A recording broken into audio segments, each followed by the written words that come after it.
Hello everyone, welcome to my channel. तो graph theory और live practice, इन दोनों का कुछ 36 का आंकड़ा टाइप कुछ है, क्योंकि लाफ ग्राफ थ्योरी का एक लाइव पहले भी मैंने किया था और उसका वीडियो पता नहीं क्या हो गया, लेकिन उसके बारे में बता दूं। उसका जो पीडीएफ है, वीडियो तो रिट्रीव नहीं हो पा रहा है। 36 बार बता दिया यूट्यूब को, दे रहे कर रहे करके अभी तक नहीं किया, वट एवर। और वो वीडियो डाउनलोड करने का भी ऑप्शन नहीं है, ताकि मैं इसको डाउनलोड करके फिर से अपलोड कर दूं, वो भी नहीं है। वो पता नहीं ऐसे इनफाइनाइट लूप में वो फंस चुका है। तो इसलिए मैंने सोचा जो उसका पीडीएफ है, जो मतलब उस क्लास का जो नोट्स है, जो मैंने ऑलरेडी अपलोड कर दिया है इन द वेबसाइट, जो डिस्क्रिप्शन में जहाँ पे ये पीडीएफ जाएगा वो वाला पीडीएफ भी वहीं पे मिलेगा। जो डाउनलोड नोट्स में जाना, यूट्यूब वेबसाइट में जाके डाउनलोड नोट्स में जाके फिर PDF of the practice session करके जो ऑप्शन है उसमें मिल जाएगा। ठीक है, वो पुराना वाला ऑलरेडी अपलोडेड है, ये ख़त्म हो जाने के बाद ये भी मैं वहाँ पे डाल दूंगा, हो जाएगा ये वहाँ पे। अच्छा, तो अब जैसे कि मैं बता रहा था, कुछ बच्चे शुरू में ज्वाइन किए थे इस लाइव में, फिर लाइव कंटिन्यू नहीं कर पाया मैं। वो आउट ऑफ नो वेयर वो सी एस सी वाले आए और काम करने के लिए वो लाइन काट दिया, फिर गया, इंटरनेट भी गया, इलेक्ट्रिसिटी गया, सब कुछ गया। तो इसीलिए मैंने वहाँ पे अभी मैं इसको रिकॉर्ड करके अलग से मैं इसको अपलोड कर दूंगा। तो इस सेशन में हम लोग क्वेश्चन सॉल्व करेंगे, 1 marks question and 5 marks question as well. और लगभग मैंने कोशिश किया है कि ग्राफ थ्योरी का सभी टॉपिक से क्वेश्चन मैं यहाँ पे रख सकूँ। ट्री से भी बहुत सारा क्वेश्चन है, तो थ्योरम का प्रूफ भी है, एंड मैट्रिक्स का भी, मतलब एडजेसेंस इंसिडेंस मैट्रिक्स का भी क्वेश्चन है। तो बहुत कुछ है इसमें, तो ऐसे प्रॉब्लम नहीं होगा इसमें कुछ। और एक बहुत डिसेंट प्रैक्टिस सेशन होने वाला है, तो सभी से रिक्वेस्ट करूँगा कि इसको ज़रूर देखें और मुझे फीडबैक दे कमेंट में कि कैसा लगा एंड ऑल। और थोड़ा बहुत कुछ अगर गलती हो जाएगा तो वो देख लेना, बाकी मैं कोशिश करूंगा सब कुछ ठीक रखने का। So let us start with the first question. और हाँ, और ये मैं, क्योंकि ये मैं लाइव नहीं कर पा रहा हूँ, तो रिक्वेस्ट यही है कि हर एक क्वेश्चन को पहले पॉज करके खुद से सॉल्व करो, देन उसके बाद मेरा सॉल्यूशन जो है वो चेक कर लो, ताकि ये लास्ट मोमेंट में बहुत बढ़िया तरीके से प्रैक्टिस जो है वो हो जाएगा। Okay, so as you can see we are starting with the first question. और जो फर्स्ट क्वेश्चन है, as you can see 1 mark का क्वेश्चन है। सो क्वेश्चन इज, इससे हम लोगों ने वैसे भी स्टार्ट भी किया था, बट एनीवेज हम लोग कर नहीं पाए इसको। तो फर्स्ट क्वेश्चन है कि binary tree should have at least, then 4 option है। हालांकि हमें एमसीक्यू देखने का दिखने का चांस बहुत कम है, बट स्टिल, तो मतलब कंसेप्ट से मतलब है हमें, और क्या। तो ये binary tree should have at least 1 vertex 2 vertices वगैरह। तो ज़रा बताना इसका आंसर क्या होगा। वीडियो को पॉज करके पहले खुद से ट्राई करो। एंड जो मतलब जब ये लाइव चल रहा था तब बहुत सारा मुझे आंसर मिला था कि 2 वर्टिसेस करके, क्योंकि मैंने देखा है जहाँ से ये बच्चे आंसर दे रहे हैं। तो फिर इसके बाद मैंने थोड़ा सा रिसर्च किया और जो मुझे देखने को मिला, तो इसका आंसर होना चाहिए 1 वर्टेक्स। क्योंकि सोच के देखो, जो बाइनरी ट्री है, और ये ज़रा मुझे कमेंट में भी बताना कि एटलीस्ट अगर एक वर्टेक्स भी होगा, that is a simple single node, मतलब जिसको हम लोग रूट बोलते हैं in case of a tree, तो क्या वो एक बाइनरी ट्री नहीं होगा? ज़रा बताना चैट में इसको, अगर मैं गलत हुआ तो मुझे लगता है जो इसका आंसर 1 वर्टेक्स ही होगा। ठीक है, चलो चलते हैं नेक्स्ट क्वेश्चन में। नेक्स्ट क्वेश्चन, और ये जो नेक्स्ट क्वेश्चन है, that is the number of odd vertices in any graph is dash. तो यहाँ पे समझना, ऑड वर्टिसेस का मतलब है कोई भी एक ग्राफ है जी, मान लो नंबर ऑफ ऑड वर्टिसेस मतलब ऐसा वर्टिसेस, मतलब ऐसा वर्टेक्स जिनका डिग्री जो है वो ऑड नंबर हो, जिनका डिग्री जो है वो ऑड नंबर हो, that is called odd vertices. तो कोई भी ग्राफ हम लोग उठा ले, कोई भी ग्राफ, उसमें जो नंबर ऑफ ऑड वर्टिसेस होता है वो हमेशा कितने नंबर ऑफ ऑड वर्टिसेस हमें देखने को मिलता है? Number of odd vertices in a graph is always even. और ये इसका प्रूफ भी बहुत अच्छे से पढ़ के जाना, इटसेल्फ बहुत इंपॉर्टेंट प्रूफ है। और इसका प्रूफ शायद, अगर मैं सही हूँ तो 2023-24 वाला जो BSc 301 का जो सॉल्यूशन जो अपलोड किया मैंने, लगभग 5 घंटे का, उसमें बहुत सारा थ्योरम का प्रूफ मिलेगा ग्राफ थ्योरी का। लगभग 5 to 6 क्वेश्चंस मिलेगा वहाँ से from graph theory. Time stamp डाला हुआ है, अपने अकॉर्डिंग आगे पीछे करके देख सकते हो।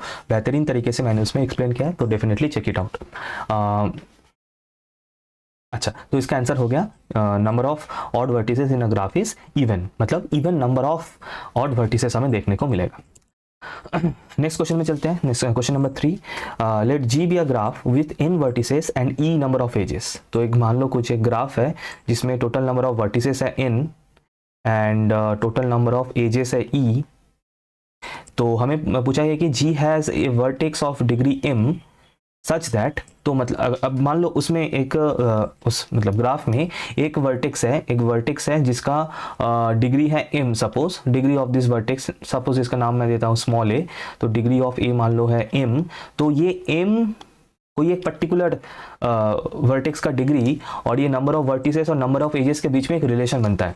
ये रिलेशन, इसका प्रूफ उतना इंपॉर्टेंट नहीं है, इंपॉर्टेंट भी है, मान सकते हो इंपॉर्टेंट है, लेकिन ये पर्टिकुलर क्वेश्चन सॉल्व करने के लिए बहुत इंपॉर्टेंट हो जाता है। टिपिकली ये डेटा गिवन होगा, एन ई एम एटसेट्रा का वैल्यू गिवन होगा और ये तुम्हें पूछा जाएगा, तो ये फॉर्मूला हमें पता होना चाहिए, and that is M is greater than equals to 2e/n। ये फॉर्मूला याद रखना, ठीक है। अगर प्रूफ कर सकते हो तो बहुत बढ़िया, अगर नहीं भी कर रहे हो तो एज ए रिजल्ट इसको याद रखना कि m is greater than equals to 2e/n, ठीक है। ओके, सॉरी मैं बीच में आ रहा था, तो m is greater than equals to 2e/n is the correct answer, ठीक है। चलते हैं नेक्स्ट क्वेश्चन में, मैं बीच में नहीं आना चाहता किसी के भी।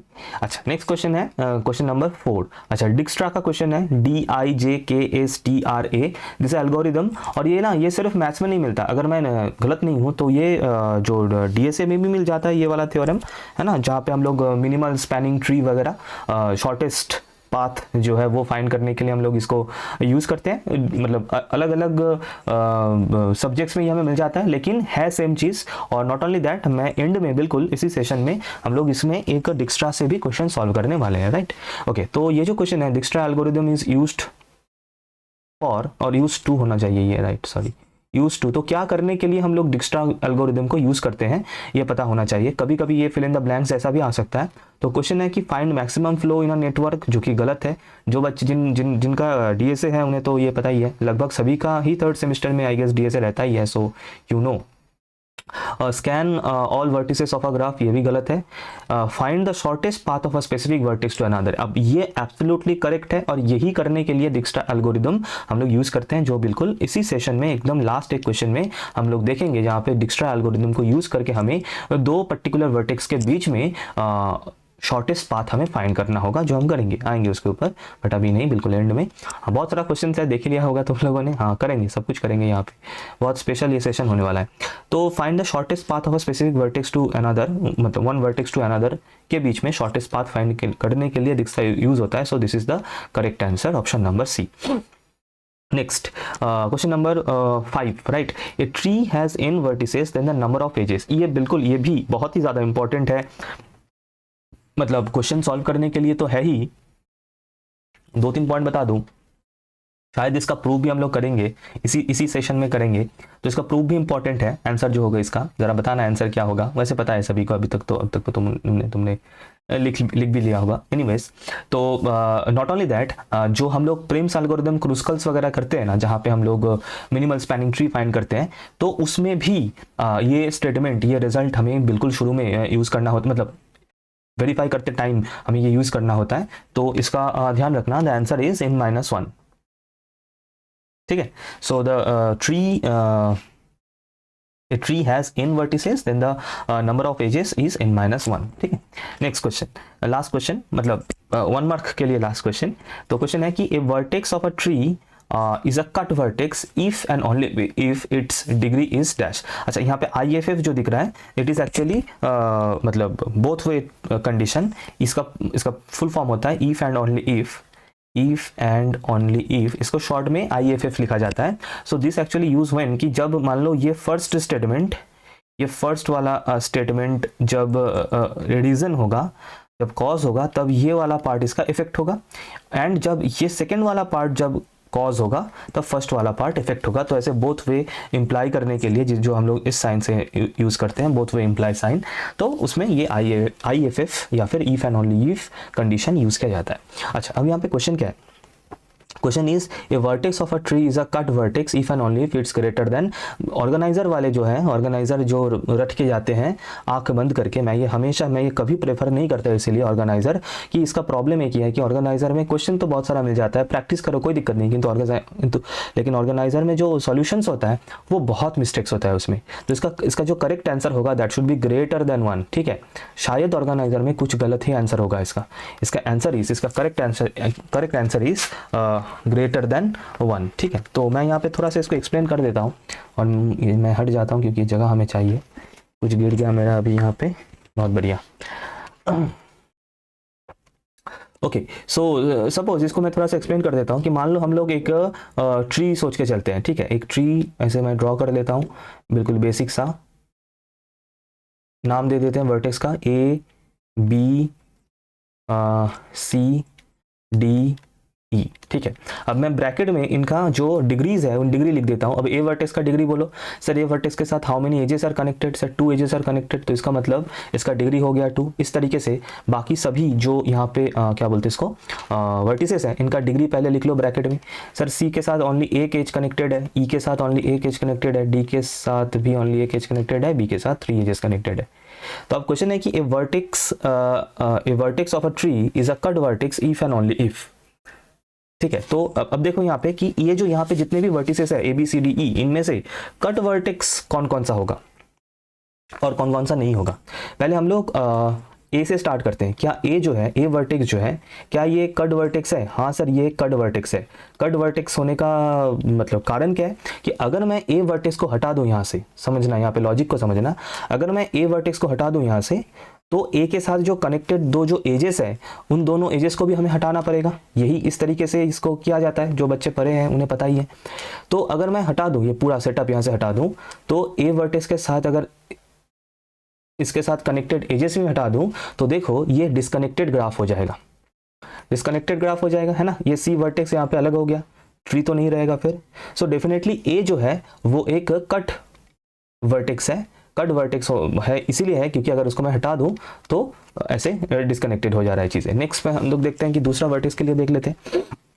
मान लो बी के लिए देखना है ना।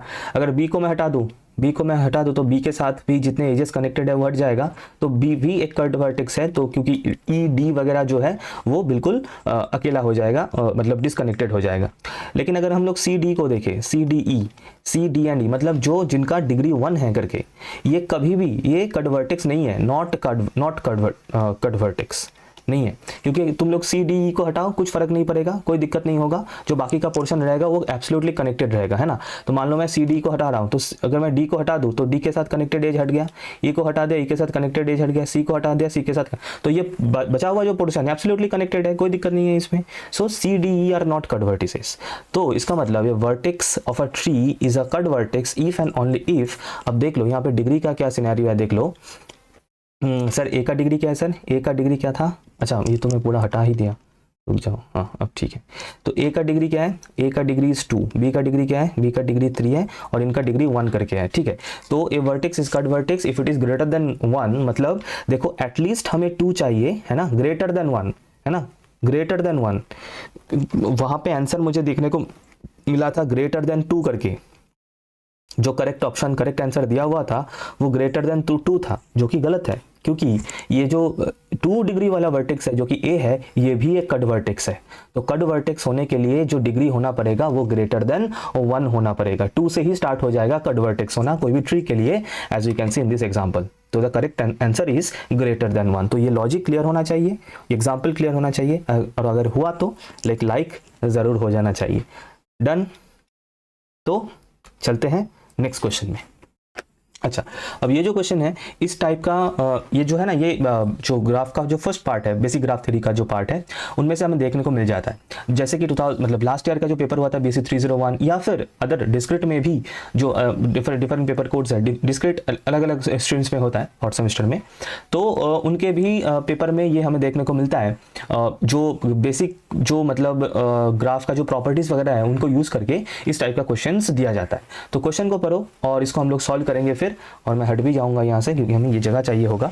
तो इसको हम लोग पहले क्वेश्चन को पढ़ लेते हैं कि क्या कुछ गिवन है यहाँ पे, देख लो। तो सपोज एक जी है, एक ग्राफ है बहुत बढ़िया, जो कि नॉन डायरेक्टेड ग्राफ है, ठीक है। अच्छा, एक लड़की ने, उसका नाम क्या था, गुप्ता जी, गुप्ता था क्या, गुप्ता मैं भूल गया। गुप्ता जी का क्वेश्चन था। अगर गुप्ता जी ये देख रहे हैं तो गुप्ता जी जरूर कमेंट करना है इसमें। गुप्ता जी ने पूछा था कि सर आपने DI ग्राफ लिखा है, DI ग्राफ, तो DI ग्राफ को कभी आपने डिस्कनेक्टेड बोला है, कभी आपने डायरेक्टेड ग्राफ बोला है। तो कोई भी स्टैंडर्ड बुक उठा लो, है ना, जैसे कि मैंने देख के बता रहा हूँ, एक्चुअल में DI ग्राफ करके डायरेक्टेड ग्राफ को ही मतलब मैक्सिमम केसेस में डायरेक्ट किया जाता है, मतलब इंडिकेट किया जाता है। लेकिन कभी कभी डिस्कनेक्टेड ग्राफ भी होता है, तो जनरली इसलिए अगर मतलब मेंशन्ड है तो बहुत बढ़िया, अगर नहीं है तो हम लोग डायरेक्टेड ग्राफ के लिए ही जाएंगे, अदरवाइज डिस्कनेक्टेड ग्राफ। तो ये थोड़ा सा है, अगर डीआई ग्राफ, इसीलिए जनरली डीआई ग्राफ टर्म अभी देखने को नहीं मिलता है क्वेश्चन पेपर में, मेंशन ही रहता है इधर डायरेक्टेड लाइक दिस और डिस्कनेक्टेड व्हाटएवर। तो अगर डीआई ग्राफ है तो मतलब बाय डिफॉल्ट हम लोग डायरेक्टेड की ओर ही जाएंगे, लेकिन ऐसा भी मुझे बुक में देखने को मिला है जहाँ पे DI graph slash disconnected graph लिखा हुआ है। सो इसका तो मैंने बता दिया जो है सो है गुप्ता जी के लिए। अच्छा, और मतलब ये अचानक मेरे दिमाग में आया इसलिए मैंने बता दिया।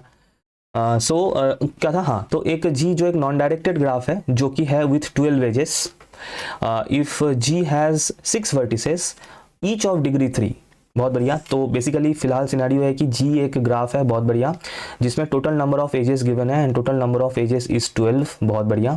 अच्छा, और क्या क्या गिवन है, और इसमें बोल रहा है कि वर्टिसेस है, 6 वर्टिसेस है जिनका सभी का डिग्री, इन 6 वर्टिक्स सभी का डिग्री है एग्जैक्टली 3 करके। अच्छा, and the rest of the, मतलब ये 6 छोड़ के और भी वर्टिसेस हैं, देयर आर मोर वर्टिसेस, और डिग्री जिनका डिग्री है लेस देन 3, यहाँ पे और भी वर्टिसेस हैं जिनका डिग्री है लेस देन 3 करके, बहुत बढ़िया। Find the minimum number of vertices of G can have, तो जी में कम से कम कितना वर्टिसेस हो सकता है, that we have to find here. बहुत प्यारा क्वेश्चन है, बहुत सही क्वेश्चन है, और ये क्वेश्चन को हम लोग सॉल्व भी करेंगे। आ जाओ फिर चलते हैं सॉल्यूशन पे। तो हम लोग स्टार्ट करते हैं सॉल्यूशन कुछ इस तरीके से। Let the number of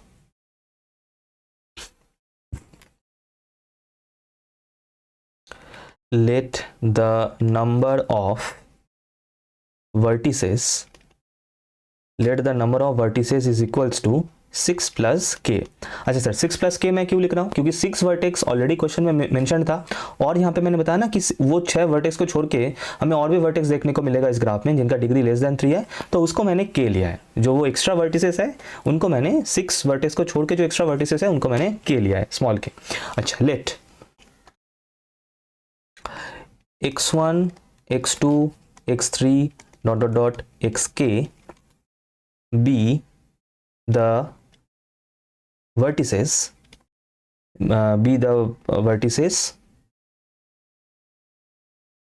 be the k vertices कर देते हैं, be the k vertices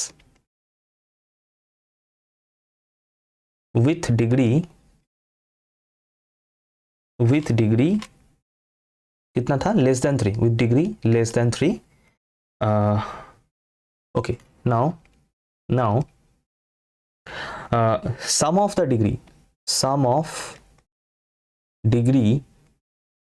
of all vertices, मतलब ये जो मतलब नहीं एक सेकंड, इसको ना एक काम करते हैं, इसको ऐसे लिखते हैं कि 101 बी द डिग्री, मतलब be the degree of the k vertices, मतलब अच्छा यहाँ पे इस तरीके से लिखना है, इसको सही रहेगा, लैंग्वेज थोड़ा सा प्रॉब्लम हो गया था, मैं ठीक कर देता हूँ, कोई दिक्कत नहीं। Let x1 x2 x3 dot dot xk be the degrees of the k vertices respectively, मतलब क्या है, मतलब देखो यहाँ पे पहले तो हमें बताया गया था कि 6 वर्टिसेस है और उन 6 वर्टिसेस का सभी का डिग्री 3 है, और उन 6 वर्टिसेस को छोड़ के और जो एक्स्ट्रा के वर्टिस हम लोगों ने लिया है, तो मैं ये बोल रहा हूँ कि उन के वर्टेक्स का जो डिग्री है वो मैं x1 x2 x3 से डिनोट कर रहा हूँ। तो x1 is the degree of that extra number 1 extra vertex, x2 is the degree of that number 2 extra vertex, x3 is the degree of the number 3 extra vertex and so on up to xk, so xk is the degree of that kth vertex, इस तरीके, ठीक है। ये मत सोचना कि x1 x2 x3 या degree और वर्टिसेस, वो वर्टेक्स है, नहीं, वर्टेक्स का डिग्री है, x1 x2 x3 वगैरह ये वर्टेक्स का डिग्री को डिनोट कर रहा है, ठीक है। चलो, तो इसका मतलब सम ऑफ द डिग्री क्या होगा, मतलब इस ग्राफ में टोटल जितने भी वर्टिसेस है उन वर्टिसेस का डिग्री का सम वो मैं लिखने वाला हूं। अब देखो ये समझ में आ रहा है कि जरा नोट करना, दैट इज इक्वल्स टू, देखो यहाँ पे मैं कैसे लिख सकता हूँ कि पहले मेरे पास ये इन्फॉर्मेशन था, मैं थोड़ा सा इंक चेंज कर लेता हूँ। ये इन्फॉर्मेशन था 6 वर्टिसेस था विद डिग्री 3, तो इनका टोटल डिग्री हो गया 6 × 3। आई होप ये समझ में आया। सर 6 × 3 कैसे हुआ, हर एक वर्टेक्स का डिग्री है तो 3 करके, ऐसा हमारे पास टोटल 6 वर्टिसेस है, तो यूनिटरी मेथड, तो 3 × 6 ही होगा उसका, 18 होगा टोटल, प्लस अभी मैं ये जो एक्स्ट्रा के वर्टिसेस है जिनका डिग्री मैंने यहाँ पे लिख लिया है, अब उनको हमें ऐड कर देना है इसके साथ। So x1 plus x2 plus x3 up to xk, ये बन गया मेरा टोटल डिग्री। अब तो अच्छा ठीक है, अब हमें ये एक और रिजल्ट ये हमें पता होना चाहिए, और ये हैंडशेकिंग लेमा मतलब ये one of the fundamental as well as most important and useful theorem है ग्राफ थ्योरी का, जो हमें ये बोलता है कि the sum of the total degree of any graph is equals to 2 into number of edges, right. और इसका प्रूफ भी इंपॉर्टेंट है, फिर से बता रहा हूँ, 23-24 वाला जो बेसिक 301 का पेपर सोल्यूशन है 5 आवर्स वाला, उसमें इसका प्रूफ भी शायद मिल जाएगा, शायद उसमें मैंने करवाया है, ठीक है। तो नेक्स्ट स्टेप में हम लोग लिख सकते हैं कि देयरफॉर तो यहाँ से हमें क्या मिल जाएगा, 18 प्लस x1 x2 x3 वगैरह dot dot dot up to xk, this is equals to that is sum of the total, क्या बताया था मैंने, 2 into number of edges, 2 into number of edges by handshaking lemma whatever you can say. अच्छा, अब number of एजेस भी question में given था सर, इट वाज 12, राइट। तो हमें क्या मिल रहा है यहाँ से 18 plus etcetera up to xk, this is equals to 2 into 12 that is 24, ठीक है, हो गया डन। अच्छा, अब देखो, अब अगर इसको थोड़ा सा मैं सिंप्लीफाई कर दूं, ठीक है, थोड़ा सा अगर सिंप्लीफाई कर लूं तो मुझे क्या मिल रहा है, x1 plus x2 plus dot dot dot plus x के इज इक्वल्स टू क्या बनेगा, 24 माइनस 18 बनेगा, तो दैट इज इक्वल्स टू 6, ठीक है। अच्छा, अब मैं काम करता हूँ ना, इसको राइट टू लेफ्ट मैं लिख लेता हूँ इस इक्वेशन को साइड में, यहाँ पे मैं कंटिन्यू करता हूँ, इसके बाद राइट टू लेफ्ट मैं लिख लेता हूँ, मतलब 6 इक्वल्स टू दैट, ये करके मैं लिख लेता हूँ यहाँ पे साइड में, क्योंकि आगे का कैलकुलेशन उसी से ही बनेगा इजीली। सो 6 इक्वल्स टू मेरे पास है x1 plus x2 plus dot dot dot plus up to xk। अब यहाँ पे एक, अच्छा पहले मैं लिख लेता हूँ, मैं लिख सकता हूँ और 6 is less than 3 plus 3 dot dot dot plus 3। अब सर ये मैंने कैसे लिख दिया, लेस देन 3 मतलब ये क्या हो गया, दैट इज क्वेश्चन में गिवन था ये जो k वर्टिसेस है जो है उनका सभी का डिग्री लेस देन 3 है ना। देखो यहाँ पे लिखा हुआ है कि हैव डिग्री लेस देन 3, तो इसका मतलब ये जो x1 x2 x3 वगैरह जो मैंने वो डिग्री का वैल्यू ही हम लोगों ने लिया था, तो x1 भी लेस देन 3 होगा, x2 भी लेस देन 3 होगा, x3 भी लेस देन 3 होगा, ऐसे करके अप टू xk भी लेस देन 3 होगा। इन सभी का वैल्यू इंडिविजुअली लेस देन 3 है, तो इसीलिए मैंने लेस देन डाल दिया सामने और सभी के जगह पे मैंने 3 लिख दिया है। अब देखो तो ऐसे कितने 3 होगा यहाँ पे, सर k टाइम्स 3 है ना, टोटल k वर्टिसेस है, तो ऐसे k टाइम्स हमें 3 देखने को मिलेगा, तो और जो कि हमसे मतलब क्या मिल जाएगा, दैट इज 3 इंटू k मिल जाएगा। और इसको अगर मैं उल्टा करके लिखूँ और ये 3 से 6 कैंसिल आउट होगा, तो मुझे मिल रहा है k is greater then 2, k is greater then 2। I hope यहाँ तक बिल्कुल कैलकुलेशन क्लियर है, ठीक है। अच्छा, अब मैं थोड़ा सा हट जाता हूँ, हाँ, k इज ग्रेटर देन 2 हमें मिल गया। अब देखो, अब उसके बाद मैं यहाँ पे लिखता हूँ, ज़्यादा अब एक ही लाइन लिखूंगा बस, क्योंकि कैलकुलेशन हो चुका है ख़त्म। अब k हम लोगों ने क्या लिया था, व्हाट वाज k वाज था that number of extra vertices जो था, राइट, जो कि ग्रेटर देन 2 है। नाउ ऐसे लिख सकते हैं कि now since k denotes number of vertices, then k must be integer, मतलब ऑब्वियसली अगर k नंबर ऑफ वर्टिस को डिनोट करता है तो k तो फ्रैक्शन नहीं हो सकता, इंटीजर ही होना पड़ेगा उसको, और k का वैल्यू मुझे दिख रहा है ग्रेटर देन 2, तो ग्रेटर देन 2 और हमें मिनिमम भी चाहिए, तब तुम लोग बोलो कि k का वैल्यू 2 से ज़्यादा होगा, 2 से ज़्यादा होगा मतलब 2 नहीं हो सकता, तो 2 से जस्ट नेक्स्ट इंटीजर क्या है सर, 3 है ना, क्योंकि बोला गया कि ऊपर हमें find the number of minimum number of vertex, अगर वहां पे वो minimum number of vertex word नहीं रहता ना, तो k का वैल्यू कुछ भी हो सकता है, ये इन्फिनिटी तक जा सकता है ना, लेकिन ऐसा नहीं है, क्योंकि बोला है कि मिनिमम नंबर ऑफ वर्टेक्स, तो k का वैल्यू 2 से जस्ट नेक्स्ट जो हमें इंटीजर देखने को मिलेगा that is 3। So therefore k is equals to 3, तो ग्राफ का टोटल नंबर ऑफ वर्टेक्स कितना हुआ, फिर ग्राफ का टोटल नंबर ऑफ वर्टेक्स कितना हुआ, पहले से 6 वर्टेक्स था उसमें और ये 3 वर्टेक्स और जुड़ गया उसके साथ, है ना, 6 प्लस k, तो आंसर हो गया 9। So therefore the final answer is therefore the minimum number of vertices in G is equals to 6 plus 3 that is 9 is the final answer। I hope ये लॉजिक पूरा क्लियर है तो एक like ज़रूर करना, और लाइक हमेशा ऑड नंबर में करना है ना, इवन नंबर में बिल्कुल मत करना, अच्छा, ओके, तो चलते हैं नेक्स्ट क्वेश्चन में। नेक्स्ट क्वेश्चन आ चुका है प्रीम्स का क्वेश्चन। वीडियो को पॉज करो, खुद से ट्राई करो, बहुत ज़रूरी है प्रीम्स वाला। आता रहता है जनरली, बहुत साल से नहीं आ रहा है, तो उससे इसलिए और ज़्यादा चांसेस बढ़ जाता है कि किसी ना किसी के पेपर में तो आ ही जाए, क्योंकि लगभग ग्राफ सभी के सिलेबस में है, राइट।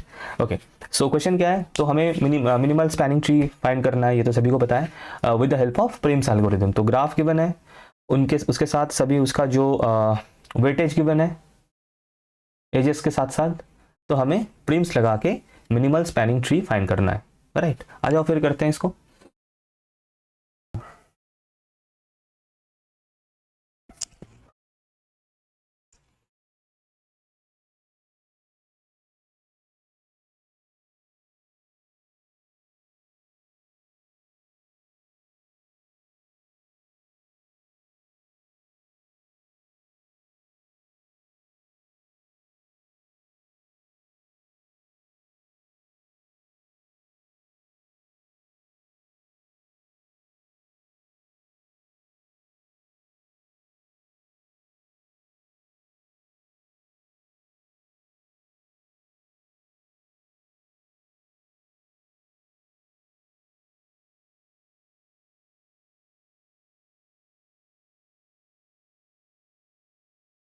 ओके, सो शायद मैं पॉज करना भूल गया था। एनीवेज, तो ज़रा देखना अभी कि देखो कैसे फिलअप करना है। तो हम लोग ए से स्टार्ट कर रहे हैं, तो देखो ए जो है, ए के साथ जो मतलब सेम जब वर्टेक्स आएगा तब वहाँ पे 0 देना है। अब देखो A and B, A B के ऊपर वेटेज कितना लिखा है सर, 1 है, तो यहाँ पे मैंने 1 कर दिया। अब देखो ए के साथ सी का, तो ए एंड सी में वेटेज कितना है सर, 4 वेटेज दिख रहा है, तो 4 कर दिया। सर ए के साथ डी का weightage, A and D connected है, हाँ सर कनेक्टेड है, 1 है वेटेज। सॉरी, ए के साथ ई का वेटेज सर 3 दिख रहा है, ए ई का, okay, and AF is also 3, तो A is connected with all the vertices as I can see and accordingly मिल गया। अब सब B के लिए लिखना है, तो B के साथ A का कनेक्शन हो रहा है सर एंड 1 है उसका वेटेज, B के साथ B का तो 0 होगा, B के साथ C का कनेक्टेड है और वेटेज दिख रहा है हमें 2, B के साथ D का तो कोई डायरेक्ट कनेक्शन नहीं है, B and D directly connected नहीं है, तो वहाँ पे हमें ये सिंबल दे देना है, जो कि हम लोग का चैनल का सिंबल है, वो दे देना है। अच्छा, फिर उसके बाद B के साथ E का कनेक्शन डायरेक्टली दिख रहा है एंड वेटेज है 4, एंड बी एफ में डायरेक्ट कनेक्शन नहीं है, तो फिर से ठीक है। तो इस तरीके से हम लोग ये पूरा टेबल में बना लेता हूँ, बना के। ओके, सो टेबल रेडी है, आई होप तुम लोगों ने अपना टेबल बना लिया होगा। So now I am starting with the A vertex, है ना, इस ए रो से मैं स्टार्ट कर रहा हूँ। अपने अकॉर्डिंग किसी भी वर्टेक्स से स्टार्ट कर सकते हो, कोई प्रॉब्लम नहीं है, मैं ए से स्टार्ट कर रहा हूँ, बहुत बढ़िया, ठीक है।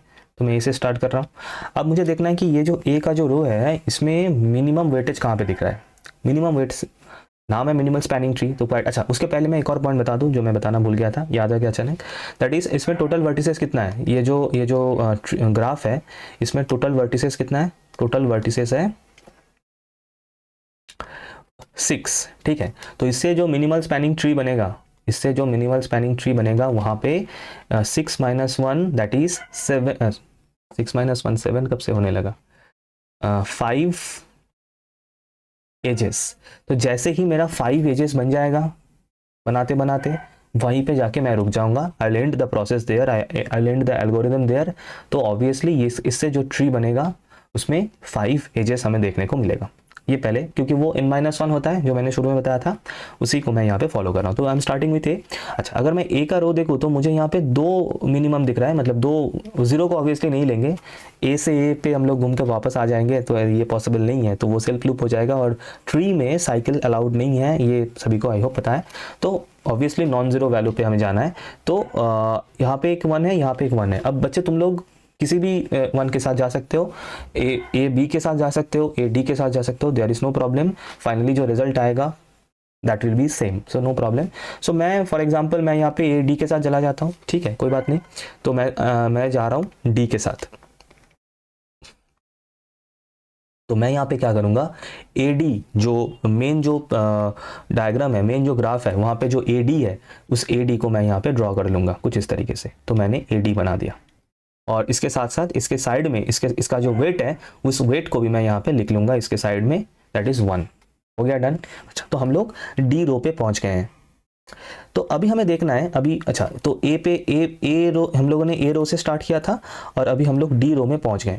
तो अभी हमें देखना है कि ए एंड डी इन दोनों में मिनिमम वैल्यू कौन सा है, दोनों रो में देखना है। ऐसा नहीं है कि ए का हो गया तो ए को छोड़ देना है, ये नहीं होता है टेक्निक प्रीम्स में। हमें पुराने मतलब पास्ट को भी साथ में लेके चलना होता है, जो दर्दनाक होता है, लेकिन कोई बात नहीं, जो है सो है। प्रीम्स भैया ऐसे ही थे, मतलब प्रीम। तो हमें पुराना रो भी देखना है, इसके मतलब पुराना रो भी देखते रहना है आगे भी जब बढ़ेंगे ना। तो ये, तो अगर हम दोनों रो को देखें तो 1 के लिए हो चुका है खत्म, मतलब 1 के लिए, मतलब इस 1 के लिए ये हो चुका है खत्म, और भी 1s हमें दिख रहा है तो उन 1s को पहले देख लेते हैं। फिर अगर वो 1 से साइकिल नहीं बन रहा है तो बहुत बढ़िया, अदरवाइज हम लोग 1 से नेक्स्ट जो टर्म है, जो 1 से ग्रेटर टर्म है, नेक्स्ट मिनिमम जो टर्म है उसके उस पर हम लोग जाएंगे। तो एक 1 तो हमें फिर से यहाँ पे दिख रहा है, that is A and B के बीच में, और एक हमें यहाँ पे दिख रहा है। तो ए एंड डी का, ये तो ए एंड डी का 1 है, ये जो 1 है देखो, इस ये जो 1 है अभी जो जिसको मैं मार्क कर रहा हूँ, ये किन के इंटरसेक्शन में, ए एंड डी के, तो जो कि ऑलरेडी मेरा ड्रॉ कर चुका हो, खत्म हो गया वो, उसको ड्रॉ करना। तो एक और 1 जो मेरे पास अभी जो दिख रहा है, that is A and B के ऊपर है, जो मैं पहले भी ले सकता था, तो उसको अभी मैं लूंगा। तो ए एंड बी इस मेन ग्राफ में जहाँ पे है, उसको ज़रा देखना कि कहाँ पे है, क्योंकि मुझे नहीं दिख रहा है। हाँ यहाँ पे है, तो इस ए एंड बी को मैं यहाँ पे ड्रॉ कर देता हूँ। तो ये हो गया ए एंड बी, और इसके साथ इसके साइड में इसका वेटेज भी दे दूंगा मैं, जो कि है 1। ठीक है, तो बी पे आ चुके हैं हम लोग, दैट मीन्स हम लोग बी वाला रो पे भी आ चुके हैं। तो अभी मैं बी को ऐसे मार्क कर दूंगा, और पेंसिल वगैरह यूज़ करना ऑब्वियसली समझ में आ रहा होगा, वरना बहुत क्लमजी हो जाएगा डायग्राम।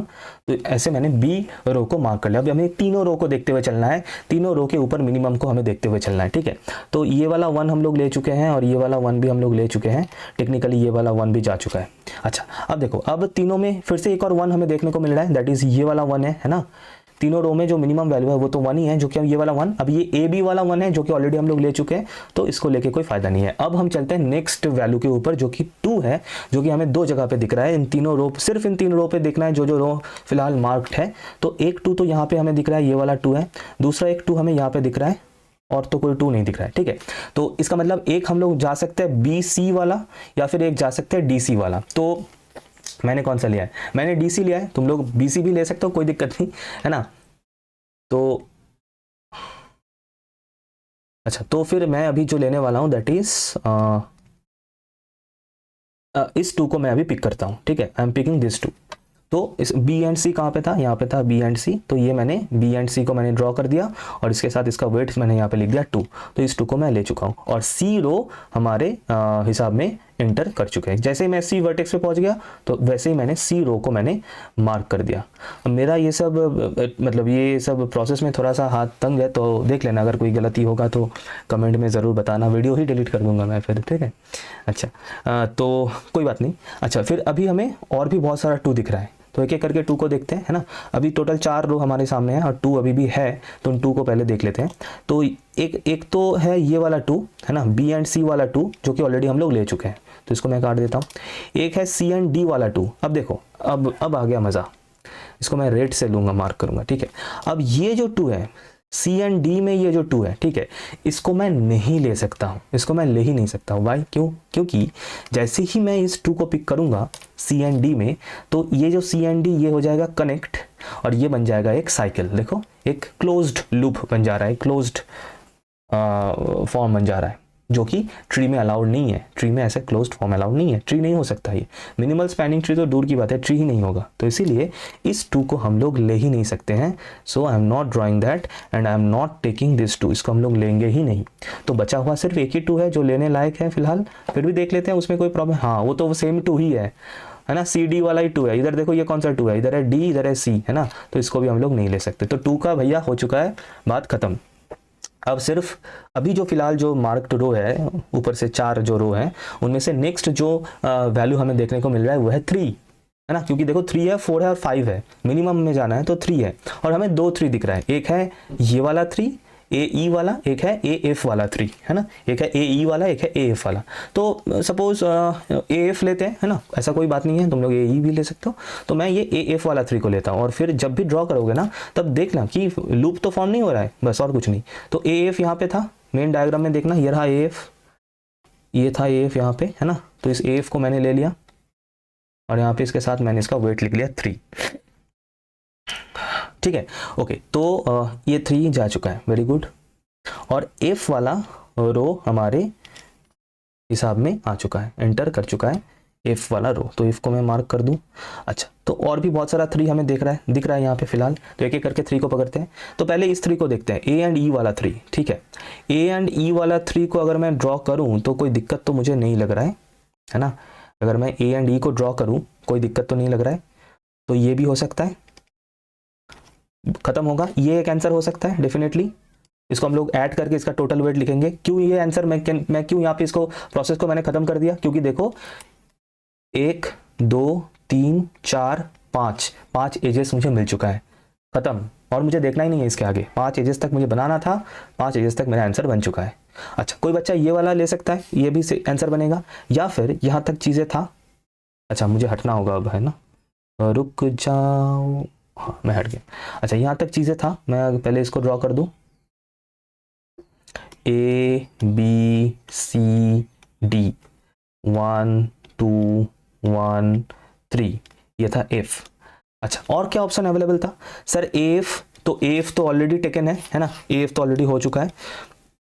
ये वाला एक ऑप्शन मेरे पास था, ये 3, जो कि था ई एफ वाला, है ना, जो कि था ई एफ वाला, दैट इज दिस वन, ठीक है।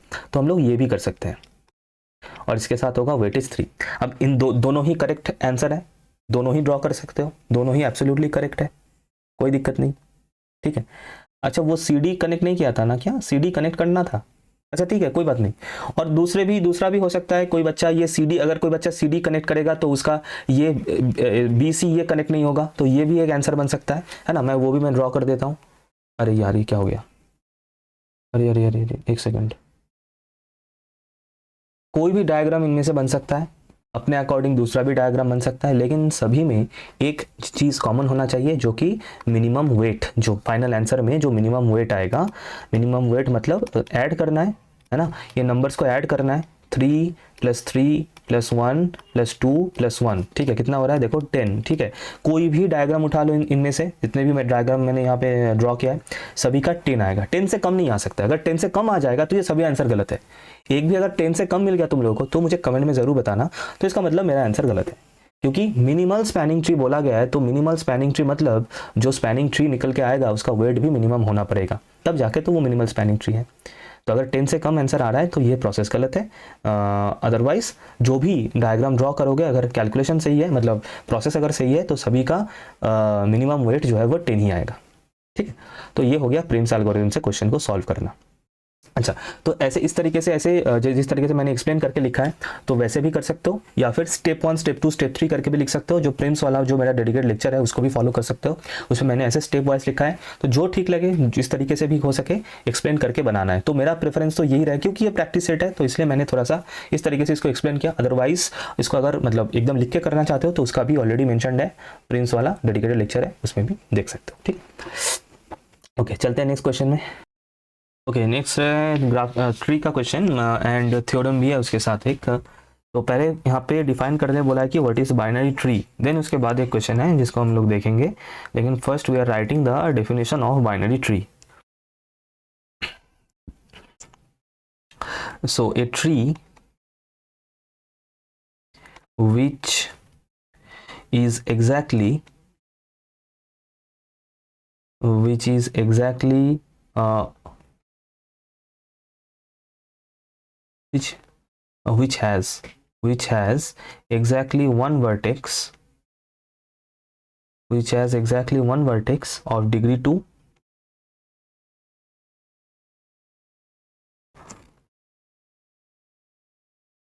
of degree 2, and each of the other vertices of degree 1 vertices is of degree 1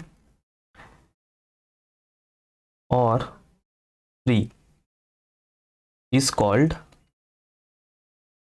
is called a binary tree, is called a binary tree मतलब ऐसा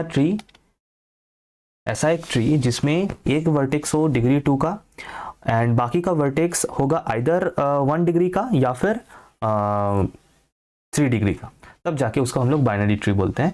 तो इस डेफिनेशन का ध्यान रखना।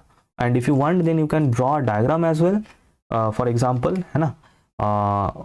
सिर्फ डायग्राम नहीं देना होता है, डायग्राम तो एक्स्ट्रा है, मेन है डेफिनेशन। अगर आ रहा है तो क्वेश्चन, तो कुछ इस तरीके से एक डायग्राम चाहो तो ड्रॉ कर सकते हो।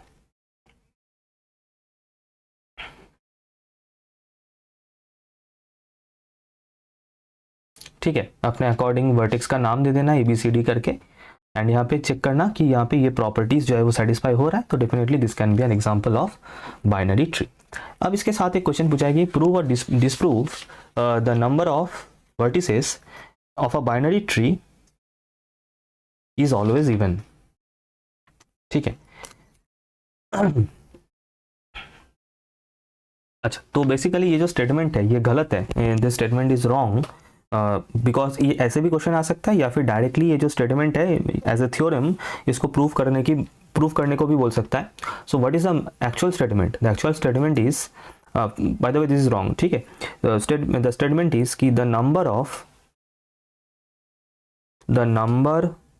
vertices in a binary tree is, कहाँ पे लिखो, is always odd, तो यहाँ पे जो लिखा हुआ है कि is always even, ये गलत है, ये even गलत है, ये हमेशा odd होता है, और उसी को हम लोग अभी प्रूव करेंगे। ठीक है, तो आ जाओ। let a binary tree has n number of vertices, full stop. Since a binary tree has one vertex of degree 2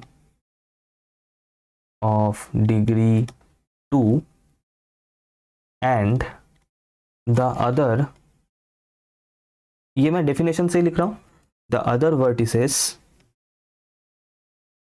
are degree 1 or 3, so there are n minus 1 number of odd vertices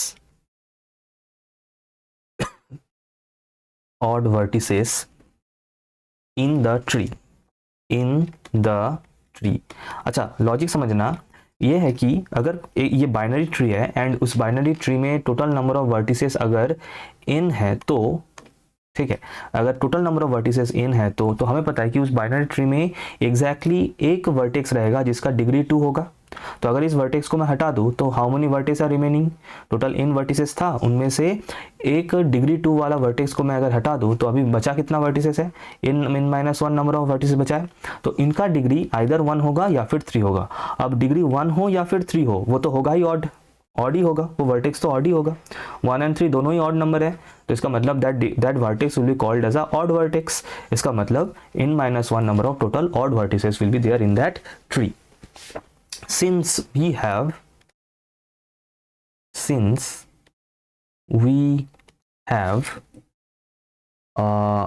और ऐसे लिखना चाहिए कि since we know the number of, और already हमारे पास ये statement है, that is since we know the number of odd vertices in a graph, क्या होता है? ये तो फेमस है, is even, है ना, कोई भी ग्राफ में हो, ट्री हो, बाइनरी ट्री हो, कुछ भी हो, अगर ग्राफ हुआ तो उसमें जो नंबर ऑफ ऑड वर्टिसेस होता है उसका नंबर हमेशा इवन होता है, that we have already discussed many times, और इसका प्रूफ भी मिल जाएगा 23 24 वाला पेपर में, और इसको हम लोग ने 1 मार्क में भी दिखा था। तो is even full stop, so n-1 is an even integer, है ना, इस मतलब क्योंकि क्या बताया था, n-1 number of odd vertices था, अब ऑड वर्टिसेस हमेशा इवन नंबर में रहना चाहिए, so therefore n-1 must be an even integer. ठीक है, तो अगर n-1 एक इवन इंटीजर है तो देयरफॉर अगर n-1 इवन है तो n क्या होगा, फिर n को ऑड होना ही पड़ेगा, क्योंकि मतलब लॉजिक क्या है, n-1 is equals to even number. ठीक है, तो फिर n क्या होगा, इवन नंबर प्लस 1, कोई भी इवन नंबर के साथ 1 ऐड करो तो वो हमेशा ऑड नंबर ही होगा, right. So therefore n is an odd number, और हमें यही प्रूव करना था कि the number of vertices in a binary tree is always odd, so hence it is proved,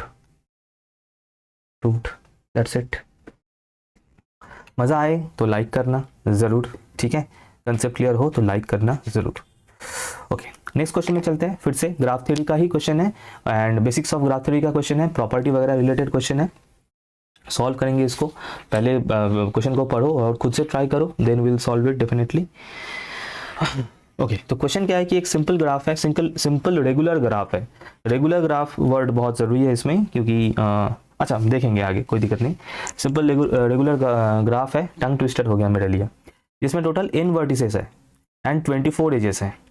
तो एक सिंपल रेगुलर ग्राफ है with n vertices and 24 edges. Find all possible values of n, तो n का value क्या क्या हो सकता है, what can be value of n so that 24 edges के साथ एक सिंपल रेगुलर ग्राफ हमें मिले। आ जाओ फिर सॉल्व करते हैं, बहुत प्यारा क्वेश्चन है, बहुत बार प्रीवियस ईयर में भी आ चुका है, इंपॉर्टेंट क्वेश्चन है, हेवी वेट क्वेश्चन है ये। ठीक है, चलो let k equals to, k को क्या लेते हैं कि डिग्री ऑफ एवरी वर्टेक्स, क्योंकि, और ये हम लोग कैसे ले सकते हैं, पहले मैं लिख लूं, k equals two degree of every vertex. और सर मैं ये इसलिए लिख सकता हूं क्योंकि ग्राफ जो है वो एक रेगुलर ग्राफ है, और रेगुलर ग्राफ का नाम ही ऐसा होता है कि एक ग्राफ को हम लोग रेगुलर ग्राफ तब बोलते हैं कि अगर उस ग्राफ का सभी वर्टेक्स का डिग्री सेम हो, और उससे सेम जो डिग्री है उसको मैंने k लिया है यहाँ पे। So k is equals to the degree of every vertex, therefore the sum of the degrees of all vertices is equals to, अब बेटा देखो इसमें टोटल वर्टिसेस कितना है n, हर एक वर्टेक्स का डिग्री क्या है, हर एक वर्टेक्स का डिग्री है k, तो n वर्टिसेस का डिग्री क्या होगा sir, n into k, unitary method, simple, so n k। ठीक है, अच्छा अब हमें ये भी प्रॉपर्टी पता था जो ऑलरेडी हम लोग प्रीवियस क्वेश्चन सॉल्व करने में भी हम लोग यूज कर चुके हैं, that is the sum of the total degree is equals to the 2 into number of edges, 2 into number of edges. अब नंबर ऑफ एजेस क्वेश्चन में गिवन है 24, तो यहाँ से हमें देखने को मिल रहा है इनके इज इक्वल्स टू 2 इंटू 24, जो कि हमें मिल रहा है इनके is equals to 48, n into k is equals to 48। ठीक है, और जहां से हमें मिल रहा है कि n इक्वल्स टू 48 बाई के, n इक्वल्स टू 48 बाई के, इसको मैं 1 मार्क करके रखता हूं फिलहाल। ओके, अच्छा सेकंड स्टेप मतलब सेकंड इसमें चलते हैं। On the other hand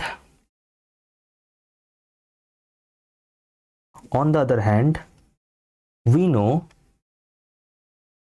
no क्या पता है हमें, we know that the maximum number of edges, the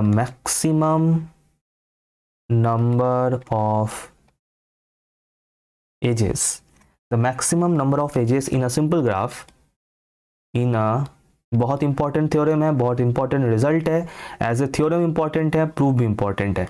क्या होता है, n इंटू n-1/2, ये रिजल्ट पता होना चाहिए, बहुत जगह पे यूज होता है क्वेश्चन सॉल्व करने में भी। अच्छा, तो मैक्सिमम नंबर ऑफ एजेस हो सकता है ये, that is n into n-1/2, जो अगर ये मैक्सिमम नंबर ऑफ एजेस ये है तो, और क्योंकि क्वेश्चन में ऑलरेडी 24 गिवन है, तो हमें यहाँ से क्या मिल रहा है, so therefore we should have कि n into n minus one by two should be greater than equals to 24। Maximum मतलब 24 या 24 से ज़्यादा ही होगा मैक्सिमम नंबर ऑफ एजेस, ठीक है, राइट। ओके, तो यहाँ से हमें अगर इस 2 को मैं क्रॉस मल्टीप्लाई कर दूँ इधर, तो मुझे क्या मिल रहा है, n into n minus one is greater than equals to 48। इसको मैं एक मार्क करके रखता हूँ 2, ठीक है, इसको मैंने मार्क कर दिया 2, और ये रिजल्ट हमारे पास था n इक्वल्स टू 48/k। अब हमें करना कुछ नहीं है, k जो कि डिनोट करता है डिग्री ऑफ वर्टेक्स को, तो अब डिग्री जो है वो तो हमेशा पॉजिटिव इंटीजर ही होगा, तो k का वैल्यू सिर्फ एक एक करके हमें चेक करते हुए जाना है ताकि ये वाला इक्वेशन सेटिस्फाइड हो। तो स्टार्ट करते हैं, देखो अब समझना प्रोसेस को। So now k is positive integer, now k is positive integer from 1 हमें क्या मिलेगा, देखो k का वैल्यू हम लोग 1 2 3 करके पुट करते हुए चलेंगे, so k equals to 1 implies that. तो अगर k 1 यहाँ पे मैं पुट करता हूँ तो n का वैल्यू मुझे क्या दिख रहा है, so n equals to I am getting 48। क्या n का वैल्यू इस नंबर 2 को सेटिस्फाई कर रहा है, बस उतना चेक करना है। मतलब क्या करना है, k इक्वल्स टू 1 2 3 4 करके 1 में पुट करना है, यहाँ से हमें n का वैल्यू मिलेगा और उस n का वैल्यू हमें 2 में पुट करके देखना है कि सेटिस्फाइड हो रहा है कि नहीं, बस इतना काम है और कुछ नहीं। तो n इक्वल्स टू 48, क्या ये नंबर 2 को सेटिस्फाई कर रहा है, नंबर 2 मतलब 48 इंटू 48 माइनस 1, क्या ये ग्रेटर देन इक्वल्स टू 48 है, हाँ sir absolutely greater than equals to 48 है। दैट मीन्स ये नंबर 2 को सेटिस्फाई, इनका ये वैल्यू नंबर 2 को सेटिस्फाई कर रहा है। So n equals to 48 satisfies 2, satisfies 2, 2 माने रोमन 2। नेक्स्ट वैल्यू k का पुट करेंगे, k इक्वल्स टू 2 लेते हैं, राइट। तो अगर k 2 हो गया तो n क्या होगा सर, n होगा 24। तो ये क्या 24 इसको सेटिस्फाई कर रहा है, दैट इज 24 इंटू 23, हाँ definitely greater than equals to 48 है, तो सेटिस्फाइज 2। तो यहाँ तक बिल्कुल ठीक है। k इक्वल्स टू 3 लेंगे अभी, k इक्वल्स टू 3 लेने से n क्या बन रहा है, k इक्वल्स टू 3 लेने से n बन रहा है 16। क्या 16 2 को सेटिस्फाई कर रहा है, 16 into 15 greater than equals to 48 है, हाँ सर एब्सोल्युटली 48 से ग्रेटर है, सेटिस्फाइज 2। तो ये भी एक और n का वैल्यू हमें मिलेगा। k इक्वल्स टू 4 पुट करने से इनका वैल्यू क्या बनेगा 12। क्या 12 सेटिस्फाई करेगा, 12 इंटू 11 मतलब 131 है ना, हाँ तो डेफिनेटली सेटिस्फाई करेगा। सो फिलहाल तो सेटिस्फाइज हो रहा है, कोई दिक्कत नहीं, सेटिस्फाइज 2। नेक्स्ट लेते हैं k equals to 5। k equals to 5 के लिए n हमें मिलेगा ही नहीं, क्योंकि n जो है ये नंबर ऑफ वर्टेक्स है जो कि हमें इंटीजर मिलना चाहिए, और अगर k 5 हो गया तो 48/5 ये कोई इंटीजर वैल्यू तो हमें नहीं देगा।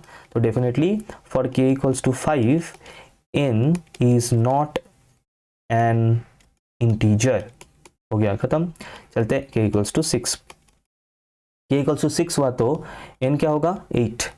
क्या 8 इस वैल्यू को सेटिस्फाई कर रहा है, देखो 8 into 8 minus 1 that is 8 into 7, right. 7 into 8 कितना होता है रे, हाँ 56, राइट 56 होता है, तो which is greater than equals to 48 है। सो यस अभी भी 2 को सेटिस्फाई कर रहा है, बहुत बढ़िया, तो ये वैल्यू भी पॉसिबल है। चलते हैं k इक्वल्स टू 7 के ओर, फिर से k इक्वल्स टू 7 के लिए n हमें इंटीजर नहीं मिलेगा, n is not an integer. चलते हैं k इक्वल्स टू 8 के ओर, k इक्वल्स टू 8 लेने से n मिलेगा 6। क्या 6 इस वैल्यू को सेटिस्फाई कर रहा है, सॉरी कंडीशन को सेटिस्फाई कर रहा है, that is 6 into 6 minus 1 that is 5, 30। क्या 30 ग्रेटर देन इक्वल्स टू 48 है, नहीं सर नहीं हो रहा है, तो यहीं पे जाके हमें रुक जाना है, दैट्स इट, काफ़ी मिल गया हमें। तो इसका मतलब इनका कौन कौन सा वैल्यू जो हमें यहाँ से मिल रहा है जो कि हमें फाइनल आंसर में लिखना है, क्योंकि क्वेश्चन में पूछा गया था find all possible values of n। तो n इक्वल्स टू 48 डन, n इक्वल्स टू 42 होगा, 16 होगा, 12 होगा, 8 होगा, बस और कुछ नहीं होगा, क्योंकि 6 के लिए नहीं मिलेगा और इसके बाद भी हमें नहीं मिलेगा, ट्राई करके देख सकते हो नहीं मिलेगा। So therefore the possible values of n, possible values of n is 48, 24, 16, 12, 8। That's it. बताना ज़रा मज़ा आया कि नहीं। बहुत प्यारा क्वेश्चन है, इनको प्रैक्टिस किया करो, अच्छे से मेमोराइज किया करो, क्योंकि इसी तरीके का क्वेश्चन लेकिन देखने को मिलेगा। ठीक है, ओके चलेंगे नेक्स्ट क्वेश्चन में। ग्राफ गिवन है और इस ग्राफ से हमें इसका इंसिडेंस मैट्रिक्स बनाना है। वीडियो को पॉज करके खुद से ट्राई करो, then you verify your solution with mine. Okay so sorry, incidence matrix का क्वेश्चन है, तो मैं थोड़ा सा ब्रेक लेके आया मैं बीच में। एनीवेज, तो आज पूरा दिन बहुत इसका प्रॉब्लम है इलेक्ट्रिसिटी का, तो इसीलिए सॉरी कंटिन्यू ही नहीं कर पा रहा हूँ मैं। एनीवेज, तो ये है इंसिडेंस मैट्रिक्स का, शायद मैंने इसके पहले थोड़ा सा बताया भी था। तो ग्राफ गिवन है और and I can see it is non directed graph है ना, डायरेक्शन नहीं है, तो हमें इसका इंसिडेंस मैट्रिक्स बनाना है। आराम से कर सकते हैं, तो इसके लिए स्ट्रक्चर बना लो पहले एजेस एंड वर्टिसेस का, देन उसके बाद तो मैं जल्दी से स्ट्रक्चर बना लेता हूँ, then will come back and will continue this. ठीक है, ओके सो स्ट्रक्चर बना लिया मैंने। ऊपर लिखना है हमें edges E1 E2 E3 E4 करके अप टू E7 तक, एंड साइड में मतलब अलोंग द रोज हमें लिखना है वर्टिसेस को V1 V2 V3, क्योंकि इंसिडेंस मैट्रिक्स है, यही डिफरेंस है इंसिडेंस और एडजेसेंसी में। हालांकि नेक्स्ट क्वेश्चन हमें एडजेसेंसी का मिलेगा, but anyway so this is the incidence matrix बनाने के लिए स्ट्रक्चर। अब हमें सिर्फ 1 and 0 लिखते हुए जाना है, तो बहुत ईजी है, कुछ नहीं करना हमें इसमें। जैसे कि मान लो V1 को पकड़ लिया मैंने, बस हमें देखना है कि V1 के साथ V1 ये जो एज है, सॉरी V1 ये जो वर्टेक्स है ये रहा V1 के साथ कौन कौन सा एजेस डायरेक्टली कनेक्टेड है, तो मतलब कौन कौन सा एजेस निकल रहा है V1 से या फिर आ रहा है वटेवर, क्योंकि डायरेक्शन नहीं है। सो तो मैं देख सकता हूँ कि E5 है, E4 है, E1 है एंड E6 है। ये चारों एजेस कनेक्टेड है डायरेक्टली इसके साथ V1 के साथ। क्या क्या बताया मैंने, E1 E4 E5 and E6, तो इनके नीचे नीचे 1 लिख देना है, और जो जो कनेक्टेड नहीं है वहाँ पे 0 लिख देना है, बस हो गया ख़त्म। फिर दूसरा V2 वर्टेक्स को पकड़ो, इसको क्लियर कर दो, कर दिया मैंने। V2 वर्टेक्स को पकड़ो, V2 कहाँ गया, अच्छा ये रहा V2। ठीक है, अब देखो V2 के साथ कौन कौन कनेक्टेड है, सर E1 कनेक्टेड है, सर E2 कनेक्टेड है, और तो कोई नहीं दिख रहा, तो E1 एंड E2 के नीचे कर दो 1, है ना। तो V2 के रो में E1 और E2 के नीचे कर दिया मैंने 1, बाकी हो गया 0। सिमिलरली V3 को पकड़ना है, तो पकड़ो, इसने रोका है, इसको पकड़ लेते हो आजकल। तो V3 को पकड़ लिया मैंने, और V3 के साथ मुझे डायरेक्टली दिख रहा है एक तो E3 E2 और E6, 3 ही तो है, तो E2 E3 E6, तो E2 E3 E6, बाकी सब 0, बाकी सब 0 हो गया, डन। अब है V4 कहाँ है, मेरा V4 के साथ कौन कौन कनेक्टेड है, अब डायरेक्टली लिख रहा हूँ तो ये बोरिंग लग रहा है। तो V4 के साथ डायरेक्टली कनेक्टेड है E3 E4 E5 E7, है ना, चारों यहाँ, बाकी जगह पे 0। फाइनली V5 अच्छा एक V6 भी है, भाई साहब इसको तो मैंने देखा ही नहीं था। चलो V6 मैंने देखा ही नहीं था उसको पहले, कोई बात नहीं, V6 है, V6 के साथ कोई भी वर्टेक्स कोई भी एज कनेक्टेड नहीं है, कोई बात नहीं, मस्त मौला एक कोने में पड़ा हुआ है। देखना है ना, एग्जाम में भी देखना, ऐसा कोई एक कोने में ऐसा दिख जाएगा, फिर इसको नहीं लोगे तो दिक्कत हो जाएगा फिर।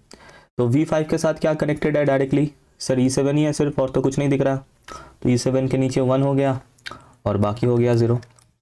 तो ये पहले कर लेना है, फिर उसके बाद ये हटा देना है। तो मैं तो यहाँ पे एक बार में कर सकता हूँ, तुम लोग नहीं कर सकते हो, तो दोबारा एक बार और इसको लिख लेना, और फिर साइड में से ये सबको हटा देना, हट गया, खत्म हो गया। और ये जो बना दिस इज द मैट्रिक्स, यही हो गया रिक्वायर्ड इंसिडेंस मैट्रिक्स, राइट। बस बताना कमेंट में अगर कुछ गलत लग रहा है तो। ओके डन, चलते हैं नेक्स्ट क्वेश्चन में। चलो फिर, अच्छा नेक्स्ट क्वेश्चन उल्टा है, और मैंने ये सोचा कि हम लोगों ने बहुत बना लिया कि ग्राफ से मैट्रिक्स बना लिया, उल्टा। मैट्रिक्स से ग्राफ बनाना है, और इसका एक मज़ेदार है इसका, और क्योंकि ये क्या है, ये इंसिडेंस सॉरी एडजेसेंसी मैट्रिक्स है ना, क्वेश्चन में गिवन है, हाँ एडजेसेंसी मैट्रिक्स है। तो हमें पता है एडजेसेंसी मैट्रिक्स में क्या होता है, सिर्फ वर्टेक्स ही होता है, मतलब दोनों ही वर्टेक्स ही होगा, यहाँ पे कुछ एज का कोई जिक्र नहीं रहता इसमें, राइट। मतलब बेसिकली ये भी v1 v2 v3 v4 v5, ये भी v1 v2 v3 v4 v5, ठीक है। पहले खुद से पॉज करके ट्राई करो, फिर मेरा सॉल्यूशन देखना। ब्लॉक मैट्रिक्स है, ब्लॉक मैट्रिक्स पहचानते हो, देखो ये वाला पोर्शन उसके साथ ये वाला पोर्शन एक ब्लॉक में पूरा ये ज़ीरो है। फिर इधर देखना, बाकी जो बचा हुआ पोर्शन है, मान लो यहाँ तक कवर हो गया, बाकी जो बचा हुआ पोर्शन है, फिर से ये वाला पोर्शन एक ब्लॉक है और एक ब्लॉक ये है। तो अगर ऐसे ब्लॉक में जो मैट्रिक्स है उसका कंस्ट्रक्शन ऐसे ब्लॉक में हो, जनरल फॉर्मेट अगर बोलूँ तो मान लो ये एक मैट्रिक्स हो गया, और ये मेरा जो लेक्चर है उसमें मैंने बताया ये फॉर डिस्कनेक्टेड ग्राफ, यानी का मतलब इससे जो ग्राफ जनरेट होगा वो एक डिस्कनेक्टेड ग्राफ होगा। बहुत प्यारा क्वेश्चन है, इसलिए मैंने इसको उठाया है, डिस्कनेक्टेड ग्राफ होगा, क्योंकि ये जो पोर्शन है, ये जो x1g जो है, ये जो पोर्शन है, इससे एक कनेक्टेड ग्राफ बनेगा वटेवर, और इससे एक और कनेक्टेड ग्राफ बनेगा, और ये दोनों आपस में जो है डिस्कनेक्टेड रहेगा। कब ये होता है, अगर ऐसा कॉन्स्ट्रक्शन बने, जो मैट्रिक्स है एडजेसेंसी मैट्रिक्स है उसका अगर ऐसा कॉन्स्ट्रक्शन बने कि एक मतलब दो पोर्शन ऐसे ब्लॉक में पूरा ज़ीरो हो। देखो अगर ये फॉर एग्जांपल अगर ये यहाँ पे कुछ चेंजेस मैं कर देता तो फिर ये प्रॉपर्टी यहाँ पे सेटिस्फाइड नहीं होता, जस्टिफाइड नहीं होता। फॉर एग्जांपल मान लो ये जो ज़ीरो है, ये जो ज़ीरो है अगर मैं इसको 1 कर देता हूँ, तो ये जो ज़ीरो है अगर मैं इसको 1 कर दूँ तो फिर ये ब्लॉक नहीं रहेगा, कैसे भी करके इसको ब्लॉक नहीं बना पाओगे, है ना। देखो कहीं पर भी ब्लॉक नहीं बन रहा। ब्लॉक मतलब बगल में जो एक मैट्रिक्स का एक ब्लॉक बनेगा, बिल्कुल उसका सेम नंबर ऑफ रोज वाला ब्लॉक उसके साइड में बनना चाहिए, एंड उसमें सभी एलिमेंट जो है वो जीरो होना चाहिए। ये देखो ना, ये जो ओ जो है ना, ये दोनों क्या है, नल मैट्रिक्स ही तो है, नल मैट्रिक्स है। तो अगर इस तरीके का ब्लॉक बन रहा है तो समझना है कि ये एक डिस्कनेक्टेड ग्राफ बनेगा इससे, ठीक है। तो आ जाओ फिर ग्राफ बनाते हैं।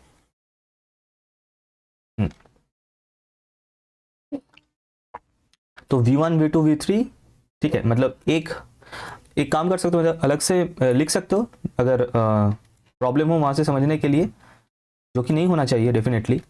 v1 v2 v3, तो एक मैंने उठा लिया यहाँ से, सभी के साथ सभी कनेक्टेड है, 1 1 1 पूरा 1 1 1 है ये एक दूसरा, और दूसरा जो है वो मैं बाद में ड्रॉ करूँगा, और ये जगह चाहिए तो मैं हो जाता हूँ गायब। दूसरा ये है कि यहाँ पे जो दोनों ही हमें मैट्रिक्स मिलेगा, मतलब दोनों जो छोटा वाला मैट्रिक्स मिलेगा, दूसरा भी मैं लिख ही देता हूँ, ये तो एक हो गया। दूसरा है ये वाला ब्लॉक है ना, 0 1 1 0 वाला, दैट इज 0 1 1 0। ऊपर वर्टेक्स कौन सा है, v4 v5 and v4 v5। अब ये दोनों ही सिमेट्रिक है, अगर नॉन सिमेट्रिक होता तब जाके जो ग्राफ बनता, अगर नॉन सिमेट्रिक होता, इसके लिए मैं बार बार बता रहा हूँ, जो डेडिकेटेड लेक्चर है उसको बहुत अच्छे से देखना, एडजेसेंसी मैट्रिक्स वाला। अगर नॉन सिमेट्रिक होता तो उससे हमें डायरेक्टेड ग्राफ मिलता, लेकिन यहाँ पे देखो दोनों ही जो है सिमेट्रिक मैट्रिक्स है with respect to the principal diagonal, है ना, इसके रिस्पेक्ट में दोनों ही मैट्रिक्स जो है एब्सोल्युटली सिमेट्रिक है, तो नॉन डायरेक्टेड ग्राफ मिलेगा हमें यहाँ पे, दोनों से ही हमें अलग अलग दोनों कनेक्टेड नॉन डायरेक्टेड ग्राफ मिलेगा। ये पहले क्लियर हो जाना चाहिए। अब देखो v1 के साथ v1 कनेक्टेड है, एक एक करके बनाते हैं, देखते हैं क्या होता है, मैं भी फर्स्ट टाइम बना रहा हूँ। तो v1 के साथ v1 कनेक्टेड है तो डेफिनेट है ना, मतलब ये कैसे पता चल रहा है, इस 1 से v1 के नीचे मतलब 1 है, और मतलब v1 एंड v1 के इंटरसेक्शन में 1 है, तो डेफिनेटली v1 के साथ v1 कनेक्टेड है, मतलब v1 पे एक सेल्फ लूप होगा, ठीक है। अच्छा v2 एंड v3 को मैं पहले ड्रॉ कर लेता हूँ, ये हो गया। अब v1 के साथ v2 भी कनेक्टेड है, तो v1 के साथ मैंने v2 को कनेक्ट कर दिया, और v1 के साथ v3 भी कनेक्टेड है, तो v1 के साथ मैंने v3 भी कनेक्टेड कर दिया। तो इससे मेरा फर्स्ट रो जो है ये कंप्लीट हो गया। आते हैं सेकेंड रो में, v2 के साथ v1 कनेक्टेड है, जो कि ऑलरेडी हो गया कनेक्टेड। v2 के साथ v2 कनेक्टेड रहेगा क्योंकि v2 एंड v2 दोनों के इंटरसेक्शन में मुझे 1 दिख रहा है ना, दैट मीन्स V2 पे भी एक सेल्फ लूप है एंड V2 के साथ V3 कनेक्टेड है क्योंकि V2 एंड V3 इनके इंटरसेक्शन में मुझे 1 दिख रहा है यहाँ पे, so definitely they are connected. And same goes for V3 के लिए अलग से बताने का ज़रूरत है नहीं, ये बन गया।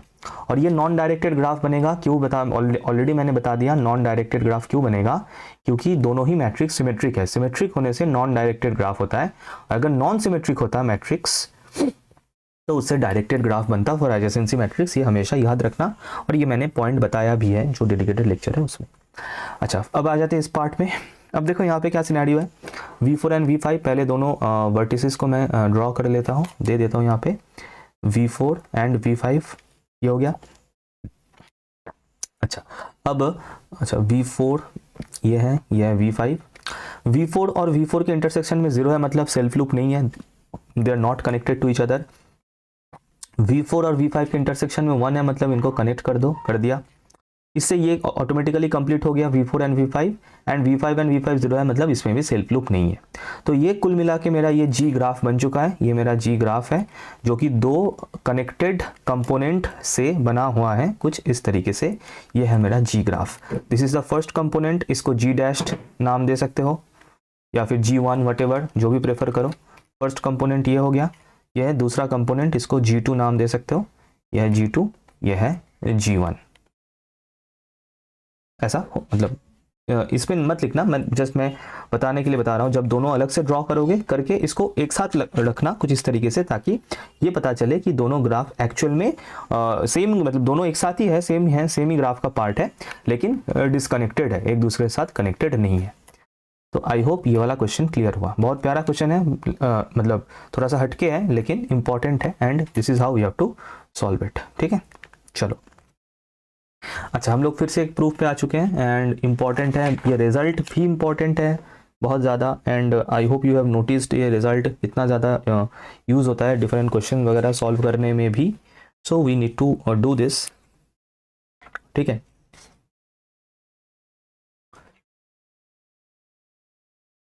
तो इसका प्रूफ करते हैं। उसके लिए एक डायग्राम चाहिए होगा, जो डायग्राम मैंने बना दिया है यहाँ पे, तो मैं पहले लिख लेता हूँ कुछ चीज़ें। बेसिकली एक ट्री है विथ n वर्टिसेस, तो वो एग्जैक्टली उसमें n-1 नंबर ऑफ एजेस रहेगा, उसका ही प्रूफ करना है। एज ए रिजल्ट इंपॉर्टेंट है, जो कि हम लोग ऑलरेडी देख चुके हैं। अब हम इसको प्रूफ करेंगे। सो सॉल्यूशन से प्रूफ लिखते हैं। ओके, सो लिखते हैं कि let T be the tree. ठीक है, मतलब ये दोनों मिला के ट्री टी बना है। यहाँ पे 2 पार्ट दिख रहा है, T1 एंड T2 करके, मतलब इसी तरीके से मैंने इसको बनाया है ट्री को, सो दैट ये समझने में आसानी हो। The result means the statement, the theorem, the result will be proved, the result will be proved by the method of principle of induction, by the method of induction, principle of induction। अब तो इसलिए suggestion ये है कि जो 2023-24 वाला जो solution है मेरा BSc 301 का, उसमें फिर से बता रहा हूँ बहुत सारा ग्राफ थ्योरी का थ्योरम्स उसमें सॉल्व है, तो ज़रूर एक बार देखना। उसमें भी ऐसा एक थ्योरम मिलेगा जिसमें हमें ऐसे इंडक्शन से उसको सॉल्व करना है। याद आया इसलिए मैंने बता दिया। Method of induction on n, that is the number of vertices। ठीक है, तो clearly the result is true, the result is true for, clearly the result is true for n equals to 1, 2। मतलब n equals to 1 के लिए तो होगा ही, n equals to 1 हो गया तो देखो क्या होगा, n equals to 1 मतलब बस एक वर्टेक्स, सिंगल एक डॉट, एक ही वर्टेक्स रहेगा इन द एंटायर ग्राफ, तो वो उसमें तो ऑटोमेटिकली ये सेटिस्फाइड होगा ये वाला स्टेटमेंट। और अगर 2 वर्टेक्स हुआ तो ऐसे मान लो ये, और उसको कनेक्टेड करता हुआ एक एज रहेगा कुछ इस तरीके से, वरना ट्री ही नहीं होगा ऑब्वियसली। तो ये हो गया, तो इसके लिए तो बाय डिफ़ॉल्ट ये ट्रू है, तो इसमें प्रूव करने लायक कुछ है नहीं। और इंडक्शन मेथड थोड़ा सा पता होना चाहिए बच्चों को, क्योंकि induction principle of mathematical induction में हम लोग क्या करते हैं, n equals to 1 या फिर 2 के लिए हम लोग ट्रू मान लेते हैं, फिर n equals to some k के लिए हम लोग ट्रू एज्यूम कर लेते हैं and n equals to k plus 1 के लिए हम लोग ट्रू प्रूव करते हैं। तो इस तरीके से induction method step by step generate होता है और हम यहाँ पर भी यही मेथड फॉलो करेंगे, यही टेक्निक फॉलो करेंगे। ठीक है, तो फर्स्ट स्टेप हम लोगों का हो गया। अभी हम लोग चलते हैं नेक्स्ट स्टेप में, जहाँ पे हमें एज्यूम करना है ये बीच का मिडिल का जो ये पार्ट है, that is n equals to k या फिर m वटेवर, इसके लिए हम लोग इसको एज्यूम कर लेंगे। तो राइट लाइक दिस कि now we assume that now we assume the result is true for the result is true for k number of vertices whenever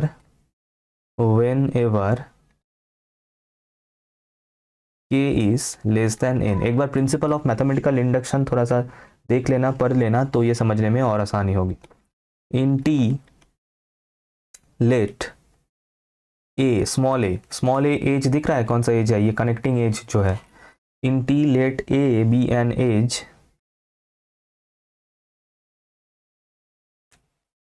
with end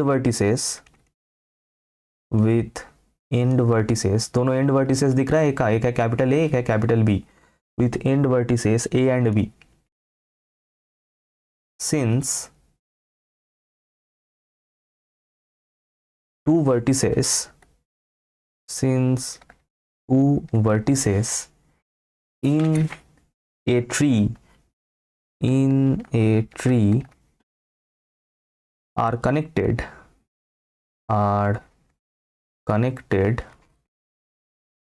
by only one path, so there is no other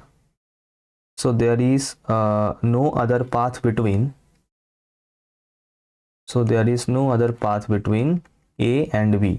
तो A and B के बीच में और कोई दूसरा path होने का कोई चांस ही नहीं है। That is A is the only path, small a is the only path. A is, जो मैंने अभी बताया, A is the only path, और डायग्राम देख के भी वो पता चल रहा होगा। A is the only path between, या फिर हम लोग लिख सकते हैं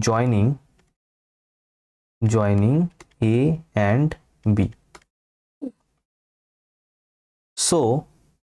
तो क्या होगा कि अगर मैं इस A वर्टेक्स को, सॉरी A एज को मैं हटा दूं यहाँ से, तो A एज अगर हटेगा यहाँ से, तो ये जो दोनों ग्राफ है, मतलब ये जो ग्राफ है, ये डिस्कनेक्टेड ग्राफ बन जाएगा।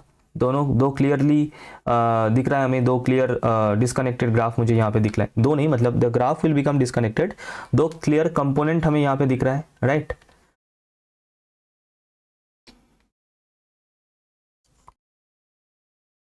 So t minus a, that is the graph obtained by deducting या फिर deducting the edge A becomes disconnected, अभी जो मैंने बताया, becomes disconnected।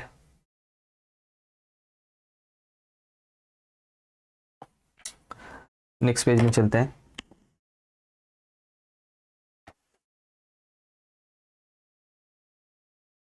ओके, सो कहाँ थे? नाउ द ग्राफ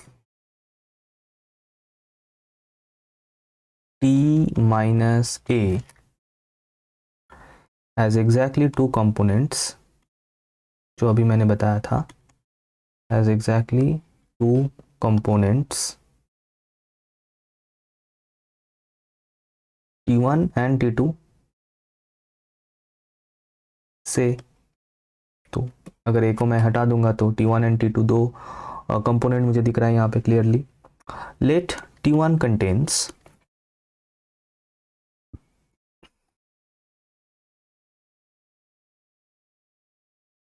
एक काम करते हैं, let T1 and T2 contains in one and in two number of vertices. Number of vertices. देखना ग्राफ थ्योरी का जो थ्योरम्स है ना, उनका प्रूफ जो होता है ना, जेनेरिक टाइप ऑफ है, मतलब बनता मतलब ऑलमोस्ट एक ही जैसा है सब कुछ, तो घुमा फिरा के वही लिखना है। तो n हमें क्या मिल जाएगा, n1 plus n2 obviously, right, दोनों को मिला के ही हमें n मिलेगा, दैट इज n क्या है, n is the total number of vertices, तो obviously, and full stop. If the component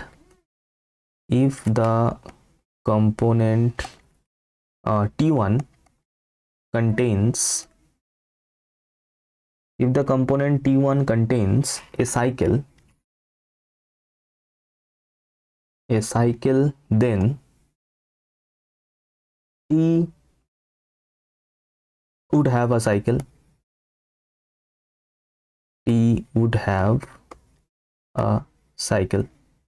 ठीक, which is not possible, मैं लॉजिक समझाता हूँ, पहले लिख लो, which is not possible, देखो समझो, so T1 is a tree।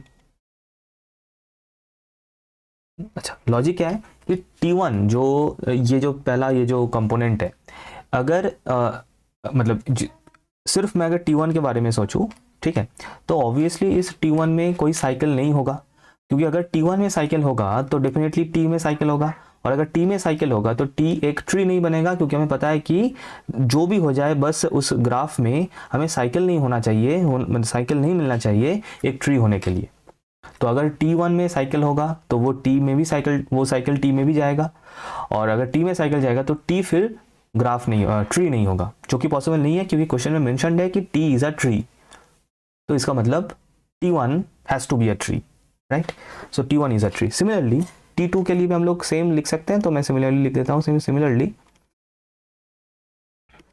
T2 is also a tree. So by our hypothesis,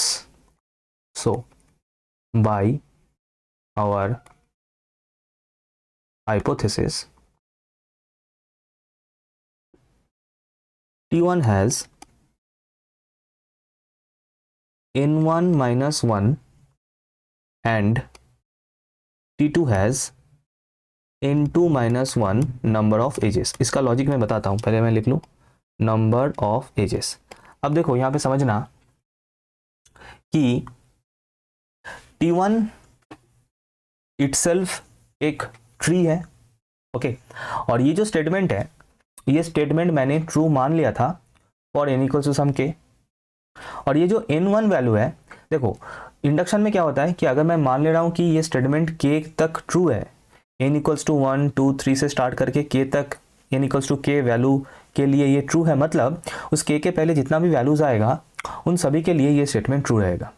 जैसा कि n1, क्योंकि n1 जो वैल्यू है वो k से कम है, और अगर n1 k से कम है तो n1 के लिए ये स्टेटमेंट एब्सोल्युटली एप्लीकेबल है। ये स्टेटमेंट मतलब थ्योरम का स्टेटमेंट। अब थ्योरम का स्टेटमेंट क्या बोल रहा है, ये बोल रहा है कि ट्री में n-1 नंबर ऑफ एजेस होगा, तो T1 अगर एक इटसेल्फ ट्री है जिसमें नंबर ऑफ वर्टिसेस है n1, तो उसमें नंबर ऑफ एजेस भी n1-1 ही होना चाहिए according to the statement given in the question. Similarly T2 अगर एक ट्री है जिसमें n2 नंबर ऑफ वर्टिसेस है, तो according to the statement T2 में नंबर ऑफ एजेस हमें मिलना चाहिए n2-1, क्योंकि n2 भी k से कम है, जहां तक हम लोगों ने स्टेटमेंट को ट्रू मान लिया था, ठीक है, ओके। सो ये हो गया। नेक्स्ट तो 10 अब ऐड करते हैं, टोटल नंबर ऑफ एजेस हमें निकालना है for the entire graph T, entire tree T। 10 T minus A contains, sorry contains नहीं, कंसिस्ट्स ऑफ लिखते हैं, कंसिस्ट्स ऑफ, कंटेन्स भी हो सकता है, कंसिस्ट्स ऑफ, तो n-1 n1-1 plus n2-1 plus ए। अच्छा ए को, अच्छा ए तो नहीं है, ठीक है, तो कितना बना यहाँ से ऐड करने से n1 प्लस n2 माइनस 2, ठीक है। अब n1 प्लस n2 मतलब n है ना, कहाँ पे गया, ये रहा, n equals to n1 plus n2, तो n माइनस 2, ये मुझे किसके लिए मिला, ये मुझे t माइनस ए के लिए मिला, ठीक है। तो t के लिए फिर क्या होगा, t में ये जो a एज है जिसको हम लोगों ने माइनस किया था वो भी जुड़ जाएगा, इसके साथ ऐड हो जाएगा, right. So therefore t has n minus 2 plus 1, ये प्लस 1 किसके लिए हुआ, ये a एज की वजह से ये प्लस 1 हुआ, equals to n minus 1 edges, which completes the proof, that's it। अच्छा, अब ये जो क्वेश्चन है इसका प्रोनाउंसिएशन ये तो मुझे भी ठीक से पता नहीं, डिस्ट्रा है ना, जो भी हो इसका प्रोनाउंसिएशन। तो ये ना, ये BSc 301 वालों के लिए नहीं है, CSEIT थर्ड सेमेस्टर में नहीं है, लेकिन खुश मत होना क्योंकि तुम लोग के फोर्थ सेमेस्टर में ही ये मिल जाएगा। ये डिस्क्रीट मैथ्स का पार्ट है, तो जिनका भी डिस्क्रीट मैथ्स है उन सभी के सिलेबस में है ये, ठीक है। हाँ, तो और ये कर भी लेना क्योंकि वैसे भी ये DSA में आता ही है, डिस्ट्रा एल्गोरिदम, तो जो कि हम लोग यूज़ करते हैं कि कोई भी दो टारगेटेड वर्टेक्स के बीच में जो मिनिमल मतलब शॉर्टेस्ट पाथ होता है वो फाइंड करने के लिए। तो यहाँ पे जो क्वेश्चन है that is V1 and V4, इन दोनों वर्टेक्स के बीच में जो शॉर्टेस्ट पाथ है that we have to find V1 and V4। तो एंड मैंने मतलब गलती हो गया भाई, जो एक मुश्किल क्वेश्चन मैंने उठा लिया। एक तो दोनों जो वर्टेक्स हम लोग का टारगेटेड है जो कि सोर्स है V1 और जो डेस्टिनेशन है V4, इस पर्टिकुलर क्वेश्चन के लिए दोनों एकदम दो साइड में है, तो उसको जोड़ने में टाइम तो लगेगा डेफिनेटली। और दूसरा ये है कि देखते हैं इसका सॉल्यूशन थोड़ा सा है ट्रिकी, एंड बाकी सभी जो क्वेश्चंस अब तक हम लोगों ने किया है ये सभी के सिलेबस में है, इंक्लूडिंग CSEIT थर्ड से, मतलब BSc 301 सब कुछ है। सिर्फ ये लास्ट वाला क्वेश्चन जो कि फिलहाल नहीं है टेक्निकली ग्राफ थ्योरी के पार्ट में, जो कि नेक्स्ट सेमेस्टर में मिल जाएगा, लेकिन DSA में तो है ही, एंड बाकी अदर सभी स्ट्रीम्स के सिलेबस में ये है। तो बेसिकली इसको अच्छा पहले तो मैं थोड़ा सा हट जाता हूँ। हाँ, अब हमें इसको सॉल्व करने के लिए एक टेबल बनाना होगा। अच्छा, एक चीज़ मैं बता दूं, क्योंकि क्वेश्चन में ऑलरेडी सिंपल ग्राफ गिवन है, तो अगर मान लो कि इसमें सिंपल ग्राफ अगर नहीं होता, तो फॉर एग्जांपल कोई पैरेलल एज या फिर सेल्फ लूप वगैरह होता, तो हमें उसको रिमूव करके इसको सिंपल ग्राफ में कन्वर्ट कर लेना होता है, then we can start the procedure. तो इसका थोड़ा सा ध्यान रखना। अच्छा, सेकेंड पॉइंट ये है कि हमें एक ऐसा टेबल बना लेना है, तो सिर्फ मैं टेबल पहले बना लूँ, तो जिसमें ऐसे V1 रहेगा, V2 रहेगा, V3, V4, V5, V6 तक है, ठीक है। अच्छा, तो इस तरीके से हम लोगों ने बना लिया इसको। तो V1 जो है वो हम लोग का सोर्स है, एंड V2, V3 मतलब अदर जो वर्टिसेस है ये हम लोग का डेस्टिनेशन है, और हमें पहुंचना है V4 तक, ठीक है, जो कि बिल्कुल एंड में आएगा। तो हमें इसको पूरा सॉल्व करना है, करेंगे भी, स्टेप्स को समझना है, वैसे इजी है, मतलब एल्गोरिदम है, इजी है, बस पैटर्न को समझना है कि कैसे क्या कुछ हो। तो क्योंकि हम लोग V1 से स्टार्ट कर रहे हैं, तो V1 को हम लोग को ऐसे मतलब V1 को 0 मार्क कर देना होता है, और ये परमानेंटली 0 ही रहेगा in every row, in every step इसको 0 ही हमें रखना है V1 को, क्योंकि V1 to V1 the distance the weight is 0 definitely. So ये एंड टेम्पोररीली मैं बाकी जो वर्टिसेस हैं इनको अभी इन्फिनिटी से मार्क कर रहा हूँ, जो कि आहिस्ता आहिस्ता करके हट जाएगा। जैसे जैसे हम लोग नेक्स्ट स्टेप में आगे बढ़ेंगे तो ये हटता हुआ हमें दिखाई देगा। So anyways there is no problem. तो मैंने इसको मार्क कर दिया, और ये V1 के नीचे हमें हमेशा ही 0 लिखते हुए जाना है, क्योंकि ये हमेशा ही 0 रहेगा, ठीक है। मुझे डाउट है ये यहाँ पे कितना ये मतलब शायद स्पेस कम पड़ जाए, तो एनीवेज विल सी इट, जब आएगा सो आएगा, देखते हैं इसको। अच्छा, नेक्स्ट चलते हैं। अब देखो कि V1 से हम लोग स्टार्ट कर रहे हैं, तो V1 से connected edges, connected vertices directly फिलहाल कौन कौन सा है, मतलब मैं V1 से किन किन वर्टेक्स में डायरेक्टली जा सकता हूँ फिलहाल। तो जैसे कि हम लोग यहाँ पे देख सकते हैं कि V1 के साथ V2 कनेक्टेड हुआ दिख रहा है डायरेक्टली एंड V6 कनेक्टेड हमें दिख रहा है। तो इसका मतलब ऑब्वियसली मैं V1 से V2 एंड V6 पे जा सकता हूँ। अच्छा, V1 एंड V2 के बीच में वेट कितना है 18, तो मैं यहाँ पे ये V1 को एज ए सोर्स मान लो, और जो भी हम लोग अभी कैलकुलेशन करेंगे, हिसाब करेंगे, सब V1 से मतलब निकलता हुआ ही हम लोग हिसाब करेंगे। सो V1 के साथ V2 का जो वेट है दैट इज़ 18, तो यहाँ पे मैंने 18 कर दिया, और V1 के साथ V6 के बीच में जो एज है उसका जो वेटेज है दैट इज़ 15, तो यहाँ पे मैंने 15 कर दिया। बाकी V1 से V3, V4, V5 में हम लोग डायरेक्टली नहीं जा सकते हैं, तो यहाँ पे ये जो इन्फिनिटी साइन है इनको मैं फ़िलहाल टेम्पोरेरीली यही रख रहा हूँ, ठीक है।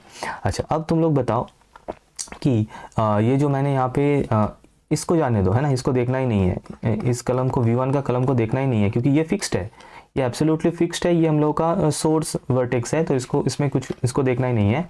तो बाकी जो एलिमेंट्स है दैट इज़ ये 18 एंड 15, इनमें से मिनिमम कौन सा है, क्योंकि हमें शॉर्टेस्ट पाथ फाइंड करना है, तो हमेशा हमें मिनिमम फाइंड करते हुए ही आगे बढ़ना है।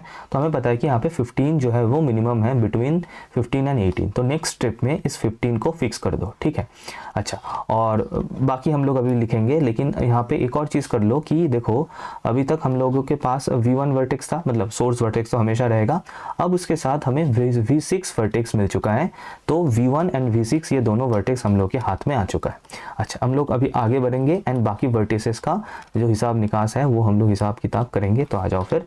अच्छा, और यहाँ पे ये 0 को फिक्स करते हुए चलना है। नेक्स्ट देखते हैं, तो अभी देखो बाकी वर्टिसेस का देखते हैं। तो अब V2 का क्या हाल है, देखो तो V1 से हम लोगों ने स्टार्ट किया था, है ना, ओके।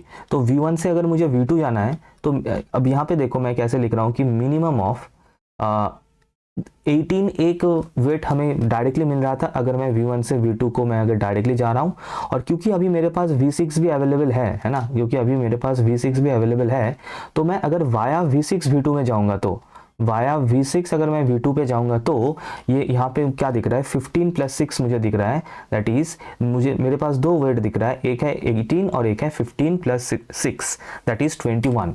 तो अब तुम लोग बताओ कि 18 और 21 में से मिनिमम कौन सा है, क्योंकि मैं बार बार बता रहा हूँ हमें मिनिमम वेट लेके ही आगे बढ़ना है, क्योंकि हमें शॉर्टेस्ट पाथ फाइंड करना है यहाँ पे।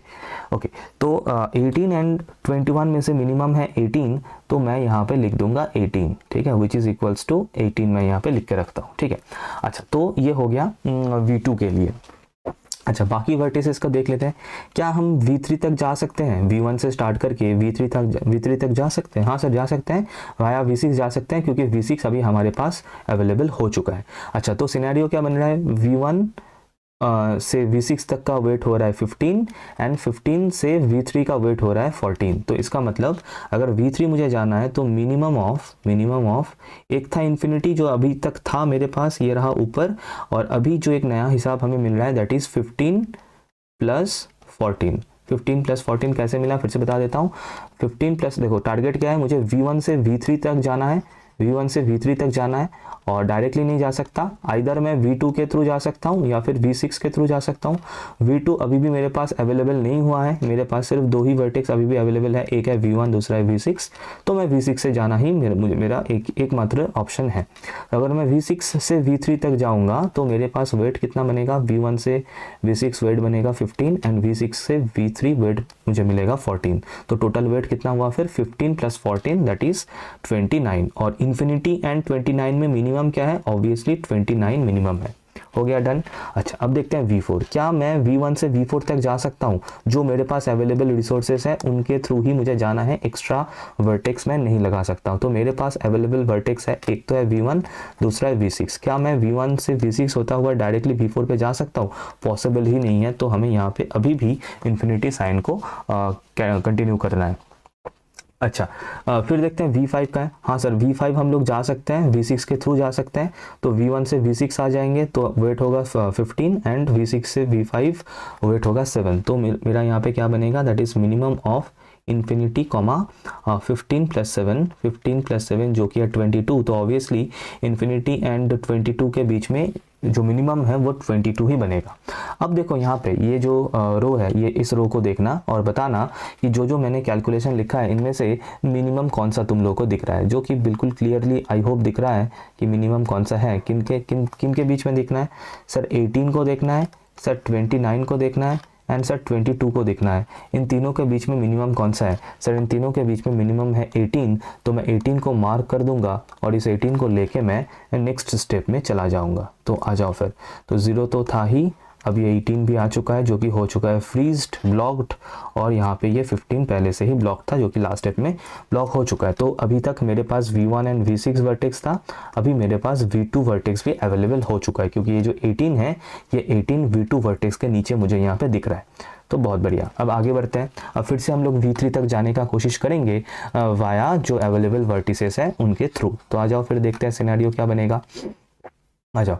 तो हम लोगों को स्टार्ट करना है V1 से। अच्छा, तो V1 से स्टार्ट करना है एंड V3 तक जाना है, ठीक है। तो V1 से V3 तक जाने के लिए एक हम लोग वाया V2 जा सकते हैं। तो 18 प्लस 9 हो रहा है एक, है ना।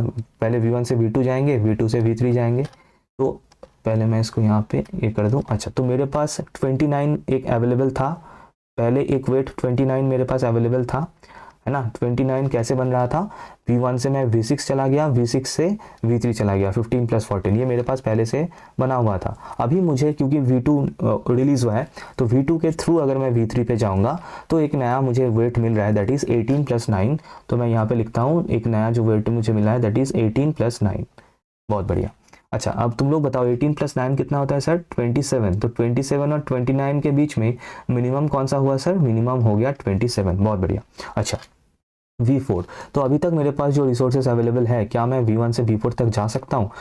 सर मेरे पास है V1 V6 and V2, and V1 and V6 V2 के थ्रू मैं V4 तक नहीं जा सकता हूँ, तो यहाँ पर भी मुझे अभी भी इन्फिनिटी ही लगाना पड़ेगा। अच्छा, V5 तक ऑलरेडी मेरे पास एक सोर्स, एक पाथ अवेलेबल था जिसका वेट था 22। अभी क्या कुछ नया पाथ मुझे मिला है, that is V1 V6 and V2 के थ्रू कोई नया पाथ तो मुझे नहीं दिख रहा है, जो था सो ही था। तो 22 को ही लेके हम लोग आगे बढ़ सकते हैं। यस, तो यहाँ पे कोई चेंजेस नहीं है, तो यहाँ पे होगा 22। अब देखो, तो यहाँ पे अभी जो नया दो हिसाब अभी तक मुझे मिला है, दैट इज़ एक था 27 एंड दूसरा 22। इन दोनों के बीच में मिनिमम कौन सा दिख रहा है sir? Obviously 22 is the minimum, so हम लोग इस 22 को लेके नेक्स्ट स्टेप में हम लोग आगे बढ़ जाएंगे। आ जाओ फिर, आ जाओ फिर।